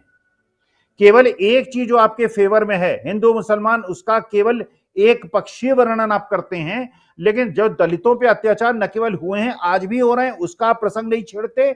और बौद्धों के मठों को जो जिस प्रकार से पुष्यमित्र शुंग ने उस समय उजाड़ा था, नष्ट कर दिया था, उसकी आप बात नहीं करते। तो पुराने इतिहास को, जब ये एक प्रकार का समकालीन युग था, अब हम 21वीं शताब्दी में हैं, कि इस 21वीं शताब्दी के साइंटिफिक वर्ल्ड के युद्ध में जहां हम डेमोक्रेसीज की बात कर रहे हैं, जब देश को आगे बढ़ाने की बात कर रहे हैं, हम लोग पाताल लोक में जा रहे हैं, एंशिएंट हिस्ट्री में जा रहे हैं, हम लोग फ्यूचर की बात ही नहीं कर रहे। 500 साल और 1000 साल से नीचे हम बात ही नहीं करते।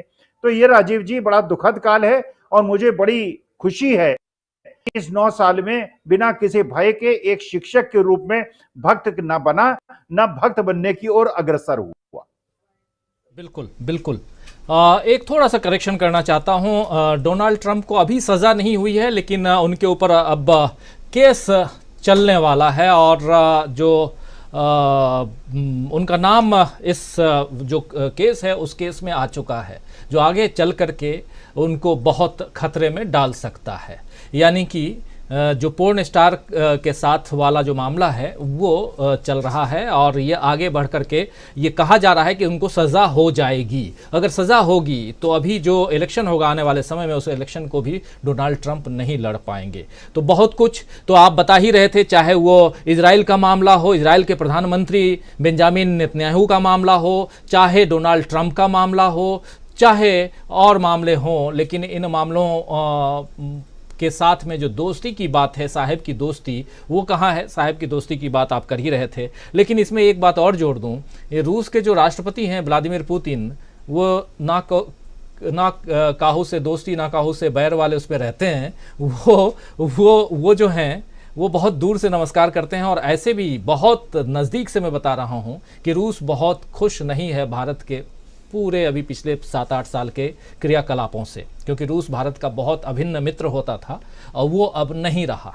ये बहुत जिम्मेदारी के साथ मैं कह रहा हूँ, क्योंकि मामला जो है वो खरीदी का है, और वो भी आर्म्स डील का मामला है। खैर, ये थोड़ा भटकाव है, लेकिन हम फिर से आना चाहते हैं राहुल गांधी के मामले पे, कांग्रेस के मामले पे, राहुल गांधी की सज़ा के मामले पे, और उसके इर्द गिर्द क्यों अब बीजेपी नाच रही है। राहुल गांधी को सज़ा हुई, और राहुल गांधी के साथ साथ पूरे कांग्रेस को हाय तौबा करना चाहिए था, लेकिन कांग्रेस हाय तौबा न करके कांग्रेस के लोग जो हैं शांतचित्त बैठे हुए हैं, और बीजेपी परेशान है। कुछ तो है, वही समझने की कोशिश कर रहे हैं। लोग समझना चाहते हैं कि राहुल को कोर्ट जाना चाहिए या सज़ा होनी चाहिए। क्या कहते हैं सुनील शुक्ला जी, आपको क्या लगता है? राहुल जी को कोर्ट जाना चाहिए, राहुल गांधी को कोर्ट जाना चाहिए, या सज़ा के लिए जेल जाना चाहिए? नहीं, सजा के लिए जेल नहीं जाना चाहिए। यह एक अलग तरह का फिर नैरेटिव बनेगा। जो आपके पास विधिक अधिकार उपलब्ध हैं उसका आप उपयोग कीजिए, आपको उपयोग करना चाहिए। यह जरूर है कि आप जितने समय तक इसको टाल सकते हैं अपने राजनीतिक कारणों से, उसमें कोई बुराई नहीं है, लेकिन पूरी तरह से इसको 1 महीना गंवा देने के बाद और जेल जाने की मौका लेना, तो मुझे लगता है कि इसका बहुत अच्छा संदेश नहीं जाएगा। इसका संदेश ये जाएगा कि आप ने जानबूझ करके इस तरह का काम किया, जिससे कि जिसका आप राजनीतिक लाभ ले सके, लोगों के बीच में आप सहानुभूति पैदा कर सके। लेकिन जो राहुल गांधी कर रहे हैं, इसमें कोई अभी तक कोई आपत्ति नहीं है किसी को, आम लोग, क्योंकि यह मुद्दा, उस मुद्दे को गर्म रखना और इस मुद्दे को चर्चा में बनाए रखना के तहत जो कांग्रेस यह कार्रवाई कर रही है वो ठीक है, क्योंकि अगर ये मुद्दा गर्म रहेगा, लोगों के बीच में चर्चा का विषय रहेगा, तो भी तभी लोग इसको लेकर के गलत बयानी करने वाले लोगों का पर्दाफाश होगा। अगर आपने अभी इस चर्चा के दौरान आपने फिर सुनाया कि आखिरकार राहुल गांधी ने कहा क्या था, तो तो यह बात तो फिर वो नैरेटिव तो नहीं चल पाता है ना कि आपने ओबीसी का अपमान कर दिया, क्योंकि ओबीसी का अपमान तो इसमें हुआ ही नहीं। और मोदी सरनेम जो है वह जो ओबीसी की पूरी लिस्ट है उसमें मोदी सरनेम ही नहीं है। जो भी पढ़ना चाहता है उसके सामने बात आ जा रही है, तो वह बात नहीं चल पा रही है कि आखिर जिस वजह से ये पूरी की पूरी का बीजेपी से आरोप सकती है कि जो हुआ है उसमें बीजेपी का हाथ नहीं है, क्योंकि राहुल गांधी के खिलाफ मुकदमा करने वाला बीजेपी का नेता, हाई कोर्ट से में जाकर के इसके स्टे लेने की कार्रवाई करना बीजेपी का नेता, जिस राज्य में फैसला हुआ वहां बीजेपी की सरकार, तो बीजेपी से बच नहीं सकती है। वो तो उसके वो तो चस्पा होगा ही होगा। इसलिए लेकिन जो आपके पास विधिक अधिकार हैं उन अधिकारों का उपयोग न करना ये अच्छी बात नहीं है। ये मुझे लगता है कि लोग इसको अच्छा नहीं मानेंगे। दूसरी चीज की जो इससे बात कही जा रही है, आपने सही कहा कि अब ये लोगों के बीच में ये उत्साह का विषय है कि आखिर भारतीय जनता पार्टी क्यों परेशान है। यह कहने के लिए कि साहब रविशंकर प्रसाद जी ने पटना में कहा कि हम नाखून कटा करके शहीद होना चाहते हैं। अरे साहब, नाखून कटाने का मुकदमा तो आपने किया था, तो अगर किसी को शहीद का दर्जा मिल रहा है तो आपको बेचैनी नहीं होनी चाहिए थी। दूसरी चीज कि आप सत्ता में रह करके आप विपक्ष की भाषा नहीं बोल सकते हैं ना। अगर सम्मानित गृह मंत्री जी आज ये कह रहे हैं कि जब गुजरात के दंगों को लेकर के जांच हो रही थी तो मुझ पर दबाव डाला गया कि वो तत्कालीन मुख्यमंत्री के खिलाफ बयान दे दे। अरे आज आप गृह मंत्री हैं और पिछले 8-9 साल से गृह मंत्री हैं आप उन लोगों के खिलाफ तक मुकदमा दर्ज करा देना चाहिए था जिन लोगों ने आपके खिलाफ दबाव डाला था। अब आप विपक्ष के नेता नहीं है कि केवल आप बयानबाजी करेंगे। जिस दिन 2014 में आप आए थे तत्काल बाद आपको उन लोगों के खिलाफ मुकदमा दर्ज कराना चाहिए। कोई आदमी आप क्यों विश्वास कर लेगा? आप जो चाहे सो करने की स्थिति में है, उन लोगों का नाम बताने की स्थिति में है, उनके खिलाफ मुकदमा दर्ज कराने की स्थिति में है, उनको कानून के सामने खड़ा करने की स्थिति में है, वो आप कर नहीं रहे हैं। और आप ये कह रहे हैं कि साहब हमारे खिलाफ दबाव था। केवल यह है कि आप भारतीय जनता पार्टी का उस नरेशन को आगे बढ़ा सके और कांग्रेस का जो यह राजनीतिक हमला है भारतीय जनता पार्टी के खिलाफ उसको कमजोर कर सके। वो हो नहीं पा रहा। बड़ी बेचैनी है भारतीय जनता पार्टी के सामने ये। इसीलिए आप कर्नाटक में ही आप देखिए, कर्नाटक में जितने बैकफुट पड़े हैं कि अगर आप ये कहते हैं कि जितने भ्रष्टाचारी हैं वो मिल गए हैं। अरे जितने भ्रष्टाचार के आरोप आपके ऊपर लगे हैं उन भ्रष्टाचारों की जांच करने के लिए आप तैयार नहीं है। सरेआम कर्नाटक में चलता रहा कि साहब ये कमीशन खोरी की सरकार है। 40% का नाम राहुल गांधी ने अपने पदयात्रा के दौरान, वहां जो अपने प्रवास के दौरान जो सभाएं की, सरेआम उन्होंने उस सरकार पे हमला किया और भ्रष्टाचार के आरोप लगाए। किसी की जांच करने के लिए आप तैयार नहीं है। अडानी के मुद्दे पर जो भ्रष्टाचार के आरोप लग रहे हैं उस पर आप चुप हैं। तो वह जो भ्रष्टाचार वाला मुद्दा वो भी आपका नहीं चल पा रहा है। तो बेचैनी केवल इस बात की है। और कांग्रेस ने बड़े तरीके से, निश्चित रूप से यह सही है कि जिस दिन ये मामला कोर्ट में जाएगा, हायर जुडिशरी में जाएगा, यह टिक नहीं पाएगा। क्योंकि अब तक कोई व्यक्ति, मैं कानून का जानकार नहीं हूं, लेकिन जितने कानून के जानकार इस बात को कह रहे हैं उसके आधार पर मेरा भी परसेप्शन है कि यह मामला टिक नहीं सकता। और जब टिकेगा नहीं तो जो आज एक बीजेपी के खिलाफ एक उत्पीड़क क्या जो माहौल बन रहा है कि यह आलोचना को स्वीकार न करने वाली सरकार है, यह विपक्ष को स्वीकार न करने वाली सरकार है, यह असहमति को स्वीकार न करने वाली सरकार है, या उन लोगों के खिलाफ कार्रवाई करती है जो भ्रष्टाचारियों का नाम लेते हैं या भ्रष्टाचार के मुद्दे उठाते हैं, वह उतना ही ये मामला चलता रहेगा जब तक राहुल गांधी अपने मामले को लेकर के न्यायालय में नहीं जाते हैं। इसलिए वह गेम प्लान बहुत ठीक है, लेकिन अंतिम रूप से भी मैंने न जाने का निर्णय यह मेरी अपनी एक राजनीतिक भूल होगी। और यह एक बड़े तरह का बड़े आरोप को स्वीकार करना होगा और संसदीय राजनीति से अपने आप को अलग करना राहुल गांधी का, यह देश हित में नहीं है, जनता के हित में नहीं है। यह आवश्यक है कि राहुल गांधी जैसे लोग जो सरकार के सामने आंख में आंख डाल करके सरकार से बात कर सकते हैं, सरकार पे हमला कर सकते हैं, ऐसे लोगों की संसद में उपस्थिति आवश्यक है। और संभवतः यही कारण है कि राहुल गांधी के पक्ष में माहौल बना है।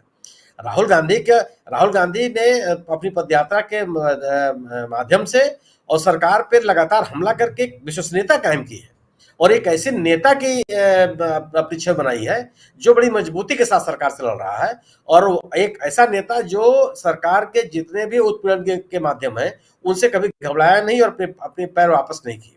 तो जो एक मजबूत नेता की छवि बनी है, उस छवि को बनाए रखने के लिए आवश्यक है कि जो कानूनी सहूलियतें मिली हुई, जो अधिकार मिले हुए हैं, उसका कांग्रेस उपयोग करे। लेकिन हाँ, जितना खींच सकती है, अब जब तक इस विषय को चर्चा बनाए रख सकती है, यह जो कांग्रेस की रणनीति है, यह वांछित है और समय की मांग भी है। जी बिल्कुल। आपसे समझना चाहता हूं शकील अख्तर जी, अब एक और खबर आज आई है। खबर ये है कि नवजोत सिंह सिद्धू कल छूट रहे हैं, बाहर निकल रहे हैं, जेल से बाहर निकल रहे हैं।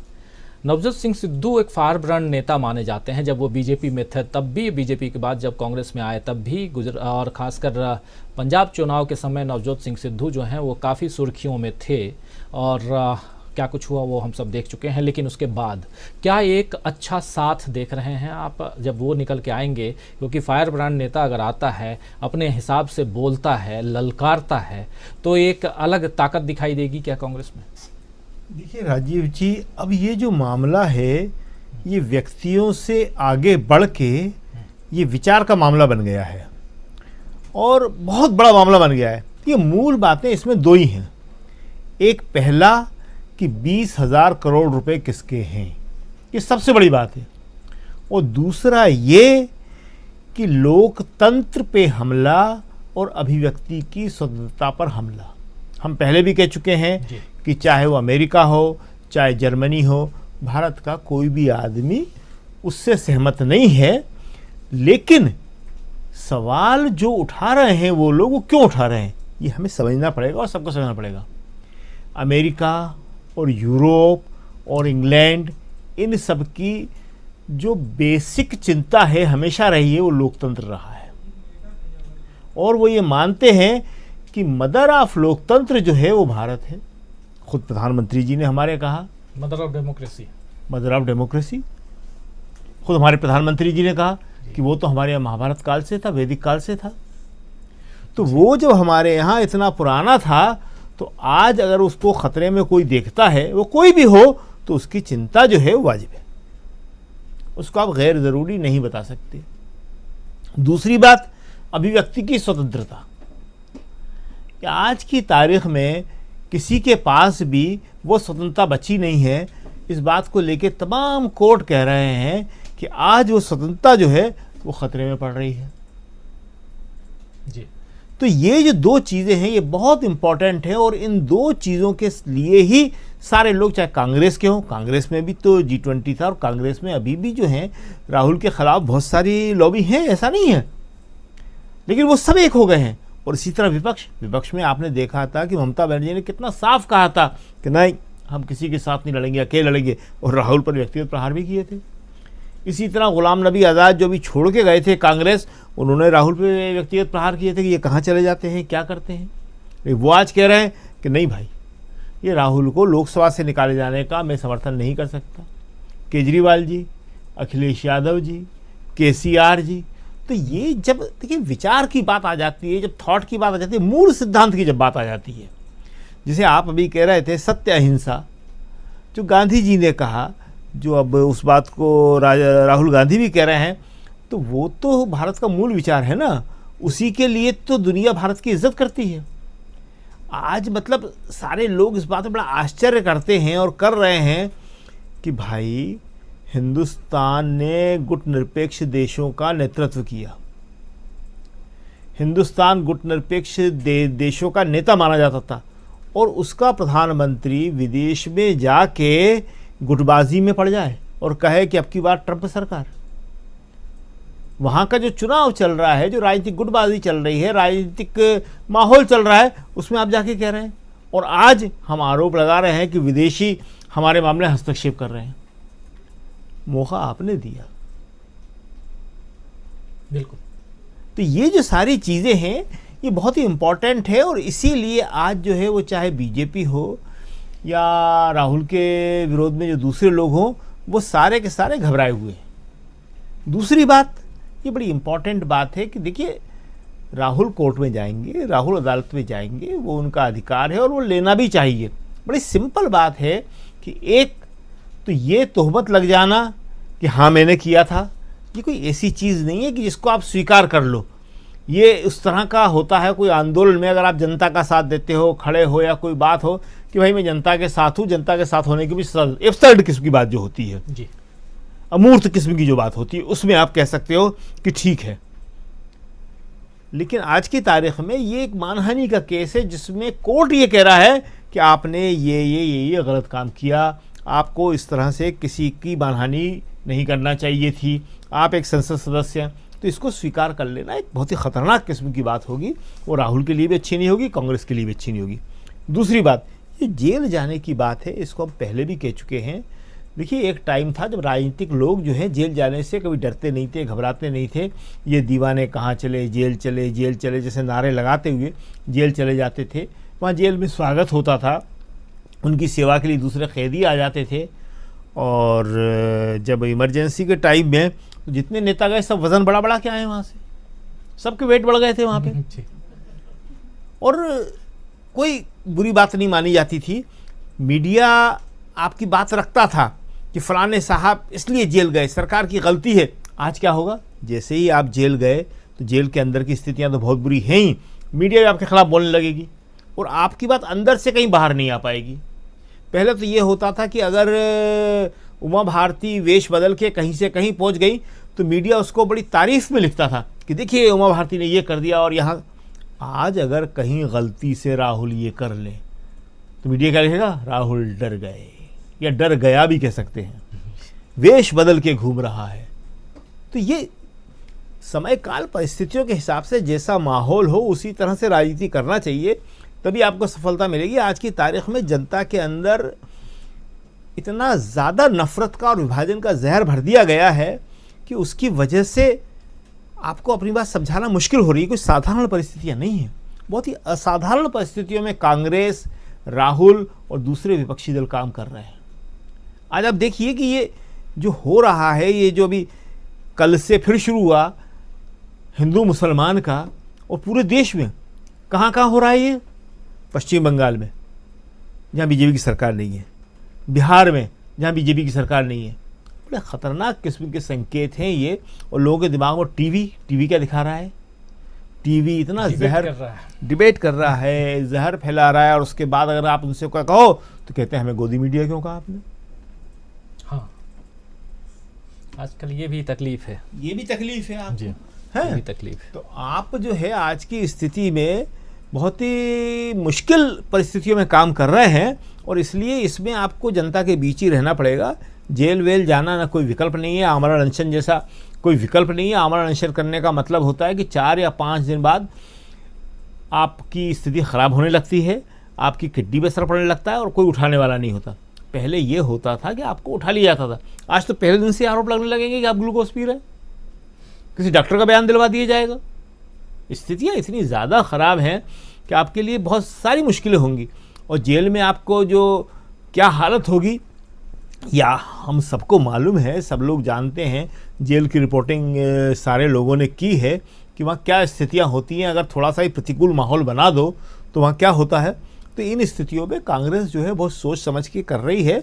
और जो सबसे बड़ी बात है जो अचीव कर रही है, वो सबसे बड़ी बात है कि विपक्षी एकता, और सारे विपक्ष के लोग सब मिल के इस सवाल को उठा रहे हैं, ये सबसे बड़ी बात है। और अगर जैसा कि अभी तमिलनाडु की बात हो रही थी कि तमिलनाडु में अगले महीने ही जाने वाले हैं, और वहाँ से निश्चित रूप से बहुत बड़ा मैसेज जाएगा, क्योंकि ये सरकार, केंद्र सरकार तमिलनाडु को भी दबाने की हर संभव कोशिश कर रही है। स्टालिन को बार बार वहाँ से बोलना पड़ रहा है कि देखिए हमारे ऊपर ये सब मत करिए, आप पंजाब खराब हो रहा है, आप इसको बिल्कुल नहीं समझ रहे जी, समझ में ही नहीं आ रहा है इनके पंजाब खराब हो रहा है, तमिलनाडु खराब हो जाएगा, बहुत मुश्किल हो जाएगी। इसलिए ये समय जो है बहुत, भूटान का हम लोगों ने सबने देखा कि भूटान के नरेश ने विदेश में जाके क्या इंटरव्यू दे रहे हैं वो, बिल्कुल भूटान जैसा, मतलब भूटान हम कई बार गए हैं बिना पासपोर्ट के, वहाँ इंडियन करेंसी चलती है, वहाँ सब कुछ वैसा का वैसे ही चलता है। नेहरू जी वहाँ पे पैदल गए थे, पैदल चलते हुए, और साथ में यहाँ से याक और दूसरे जानवर लेके गए थे उनके लिए। हमारे ख्याल में शुरुआती दौर की बात है, 58 की बात होगी, शायद 57-58 की बात होगी, जब नेहरू जी गए थे। तो भूटान के सारे नरेश जो हैं कहाँ पढ़े हैं, सेंट स्टीफन में, यहाँ दिल्ली में, दिल्ली यूनिवर्सिटी में पढ़े हैं यहाँ पे। और आज भूटान क्या कह रहा है, आज भूटान चीन की तरफ झुक के बात कर रहा है, बिल्कुल चीन की तारीफ कर रहा है। तो ये सब चीज़ें समझना पड़ेंगी। नेपाल, भूटान, म्यांमार, ये सब बताइए आप, उधर नेपाल में जा चुके हैं। नेपाल भी हम इसी तरह गए हैं, श्रीलंका, सब पाकिस्तान, लोग गए होंगे, ये सब। हमारा ख्याल हम ही नहीं गए, लेकिन हम तो अपने स्टूडेंट लाइफ की बात कर रहे हैं। उस टाइम नेपाल भूटान जब पासपोर्ट हम लोगों का बना भी नहीं था, तो ऐसे हम लोग नेपाल भूटान हो जाते थे, घूम के आ जाते थे, वो मालूम भी नहीं पड़ता था, और शायद याद भी नहीं है कभी करेंसी चेंज भी करवाई हो वहाँ पे, ये करेंसी वैसी की वैसी वहाँ चलती थी। बिल्कुल। जी, तो बिल्कुल सही बात है ये कि आज की स्थितियों में जो है बहुत मुश्किल दौर चल रहा है ये, और इस मुश्किल दौर में कांग्रेस को बहुत सोच समझ के कदम उठाना चाहिए, और कोई भी ऐसा जिसे कहते हैं कि एडवेंचर वाला काम नहीं करना चाहिए कि जिससे उसको नुकसान हो। जी, एडवेंचर वाला काम नहीं करना चाहिए। बहुत सही सेंटेंस, सही शब्द का प्रयोग आप कर रहे हैं। क्लोजिंग कमेंट चाहूँगा डॉक्टर दीपक पाचपोर जी आपसे। एडवेंचर, क्या राहुल गांधी से हम एडवेंचर की उम्मीद करते हैं, या कांग्रेस जिस दिशा में चल रही है? देखिए, राहुल गांधी अभी थोड़ी देर पहले प्रोफेसर अखिल स्वामी जी कह रहे थे कहाँ 50वें नंबर पर थे और अब 15वें नंबर पे, बहुत लंबी छलांग मार करके यहाँ तक पहुँच चुके हैं। वो पहले नंबर पर भी पहुँच सकते हैं, इसमें कोई दो राय नहीं है। जिस ढंग से उनकी लोकप्रियता बढ़ रही है, अभी कुछ दिनों पहले उत्तर प्रदेश में भी इस लोकप्रियता पे ही बात हो रही थी, कोई सर्वे आया उसमें भी राहुल गांधी ठीक ठाक लोकप्रिय विपक्ष के नेताओं में नंबर 1 पे हैं। तो ये लोकप्रियता है, विपक्ष के नेताओं में भी नंबर 1 पे, देश के नेताओं में, और न सिर्फ नेताओं में बल्कि शक्तिशाली लोगों में, जिसमें मुकेश अंबानी भी हैं, ऐसे लोग भी हैं, उन सब में। क्लोजिंग कमेंट आपसे ये कि क्या दिखता है अब कांग्रेस यहाँ से कहाँ उठते हुए, आगे बढ़ते हुए दिखाई देती है, और जिसमें कर्नाटक सबसे पहले है, जहाँ से शुरुआत में कर रहा था इस पूरे प्रोग्राम का, कोलार की बात कर रहा हूँ, सत्यमेव जयते प्रोग्राम की वहाँ से शुरुआत हो रही है, और उसी कोलार से क्या कुछ और मिलने वाला है? देखिए, संभावित जो तस्वीर मैं देख रहा हूँ कि आखिर शाह साहब जो है हमारे गृह मंत्री क्यों कह रहे हैं कि उन्हें अपील में जाना चाहिए। ऐसा मुझे लगता है कि जैसे ही वो अपील में जाएंगे, इस मामले को लटका दिया जाएगा धीरे धीरे। हालांकि जो बेचारा वहां का जज होगा वो मना रहा होगा कि ये केस कम से कम मेरे पास मत आई है, और मुझे कोई राज्यसभा की सीट नहीं चाहिए, मैं कहीं का गवर्नर नहीं बनना चाहता, तो कृपया कि ये केस मेरे पास ना आए। वो भी मना रहा होगा सेशन कोर्ट का जो जज है। लेकिन अगर आ ही गया तो मुझे जो एक लग रहा है कि एक इस मामले को लटका के रखा जाएगा। उसका फायदा ये होगा कि आपको संसद सदस्य के रूप में उनकी सदस्यता बहाल भी नहीं करनी पड़ेगी, और दूसरा हो सकता है कि कोर्ट कह दे कि भाई अभी इस विषय पे आप बाहर कुछ मत कीजिए, मत कहिए, क्योंकि ये जो है विचाराधीन केस है। ये एक इसको थोड़ा सा लटका कर रखा जा सकता है। तो इसमें फेस सेविंग जो है, अब कोर्ट का काम ये रह गया है कि उसे अपना भी चेहरा छुपाना है, जिसे फेस सेविंग कहते हैं, और सरकार का भी फेस सेविंग करना इसलिए जरूरी होगा कि उनके पास इंस्ट्रक्शंस ही आएंगे। दूसरा ये हो सकता है कि देखिए, सामान्य जनता जो है वो इसलिए राहुल गांधी से प्रभावित है क्योंकि उन्होंने कहा डरो मत और मैं जेल जाने के लिए तैयार हूं। उनकी बहन ने भी कह दिया, प्रियंका ने, कि करो मुझ पे मुकदमा, आपको जेल भेजना है जेल में भेज दो। अब जो है एक लेमैन, सामान्य, हम यहाँ देखिए, हम जो बैठे हुए हैं, थोड़ा बहुत जानकारी हासिल कर ली है अपने अनुभवों के कारण, थोड़ा अध्ययन के कारण, लेकिन लोगों की अपेक्षा यह है कि अगर राहुल गांधी एक दिन के लिए भी जेल भेज दिए गए तो उनका जो हीरो है वो और निखर कर बाहर आएगा। ये लोगों की उम्मीद है। मैं आपको बताऊं, हम चाहते हैं कि वो ना जाए, लेकिन ये हो सकता है कि लोगों की उम्मीद के लिए अब होगा ये कि जिस प्रकार से प्रशांत भूषण के अवमानना के केस में उनका नाम मात्र का एक फाइन लगा दिया गया था, 1 रुपए, वहां वो प्रशांत भूषण कह रहे थे कि मुझे जेल में भेजो, और उन्होंने कहा नहीं नहीं भैया, 1 ही रुपया लो और आप विदा हो जाओ, क्योंकि ये इतना जबरदस्त केस फंसा हुआ है कि इसमें जो भी आगे बढ़ेगा उसके हाथ निश्चित रूप से जलेंगे। इसलिए कांग्रेस इसका सही मायनों में हम नहीं जानते, जो लोग कांग्रेस के साथ उठते बैठते होंगे वो निश्चित रूप से इस मामले का बड़ा मजा ले रहे होंगे। और इस समय बरसात भी है, बढ़िया चाय पीते हुए वो देख रहे होंगे कि किस तरीके से पूरी की पूरी बीजेपी जो है वो परेशान चल रही है। इस परेशानी का आनंद लेंगे, लेकिन एक समय तो है, निश्चित रूप से उन्हें कोई ना कोई कदम उठाना पड़ेगा। लेकिन अब जब सब कुछ तय हो जाएगा कि अब आप जो है वो अपील तब कीजिए जब स्थिति इस रूप में आ जाएगी कि फेस सेविंग, जैसे देखिए मैं भी कारपोरेट वर्ल्ड में रहा हूं, कई बार होता ऐसा था कि यूनियन के साथ बातचीत चल रही है, यूनियन 10 मांगे लेके आती थी, वो कहते थे नहीं भाई चलो 5 मांगे हम पूरी कर देते हैं, थोड़ी आपकी भी फेस सेविंग हो जाए, थोड़ी हमारी भी फेस सेविंग हो जाए। तो एक तरीका होता है, क्योंकि अब सरकार जो है वो थोड़ी बहुत घुटने पर आती नजर आ रही है, और निश्चित रूप से आगे बहुत सारे महत्वपूर्ण चुनाव हैं, वो बिल्कुल नहीं चाहेंगे कि इस मामले का और फायदा जो है वो कांग्रेस और राहुल गांधी उठाएं।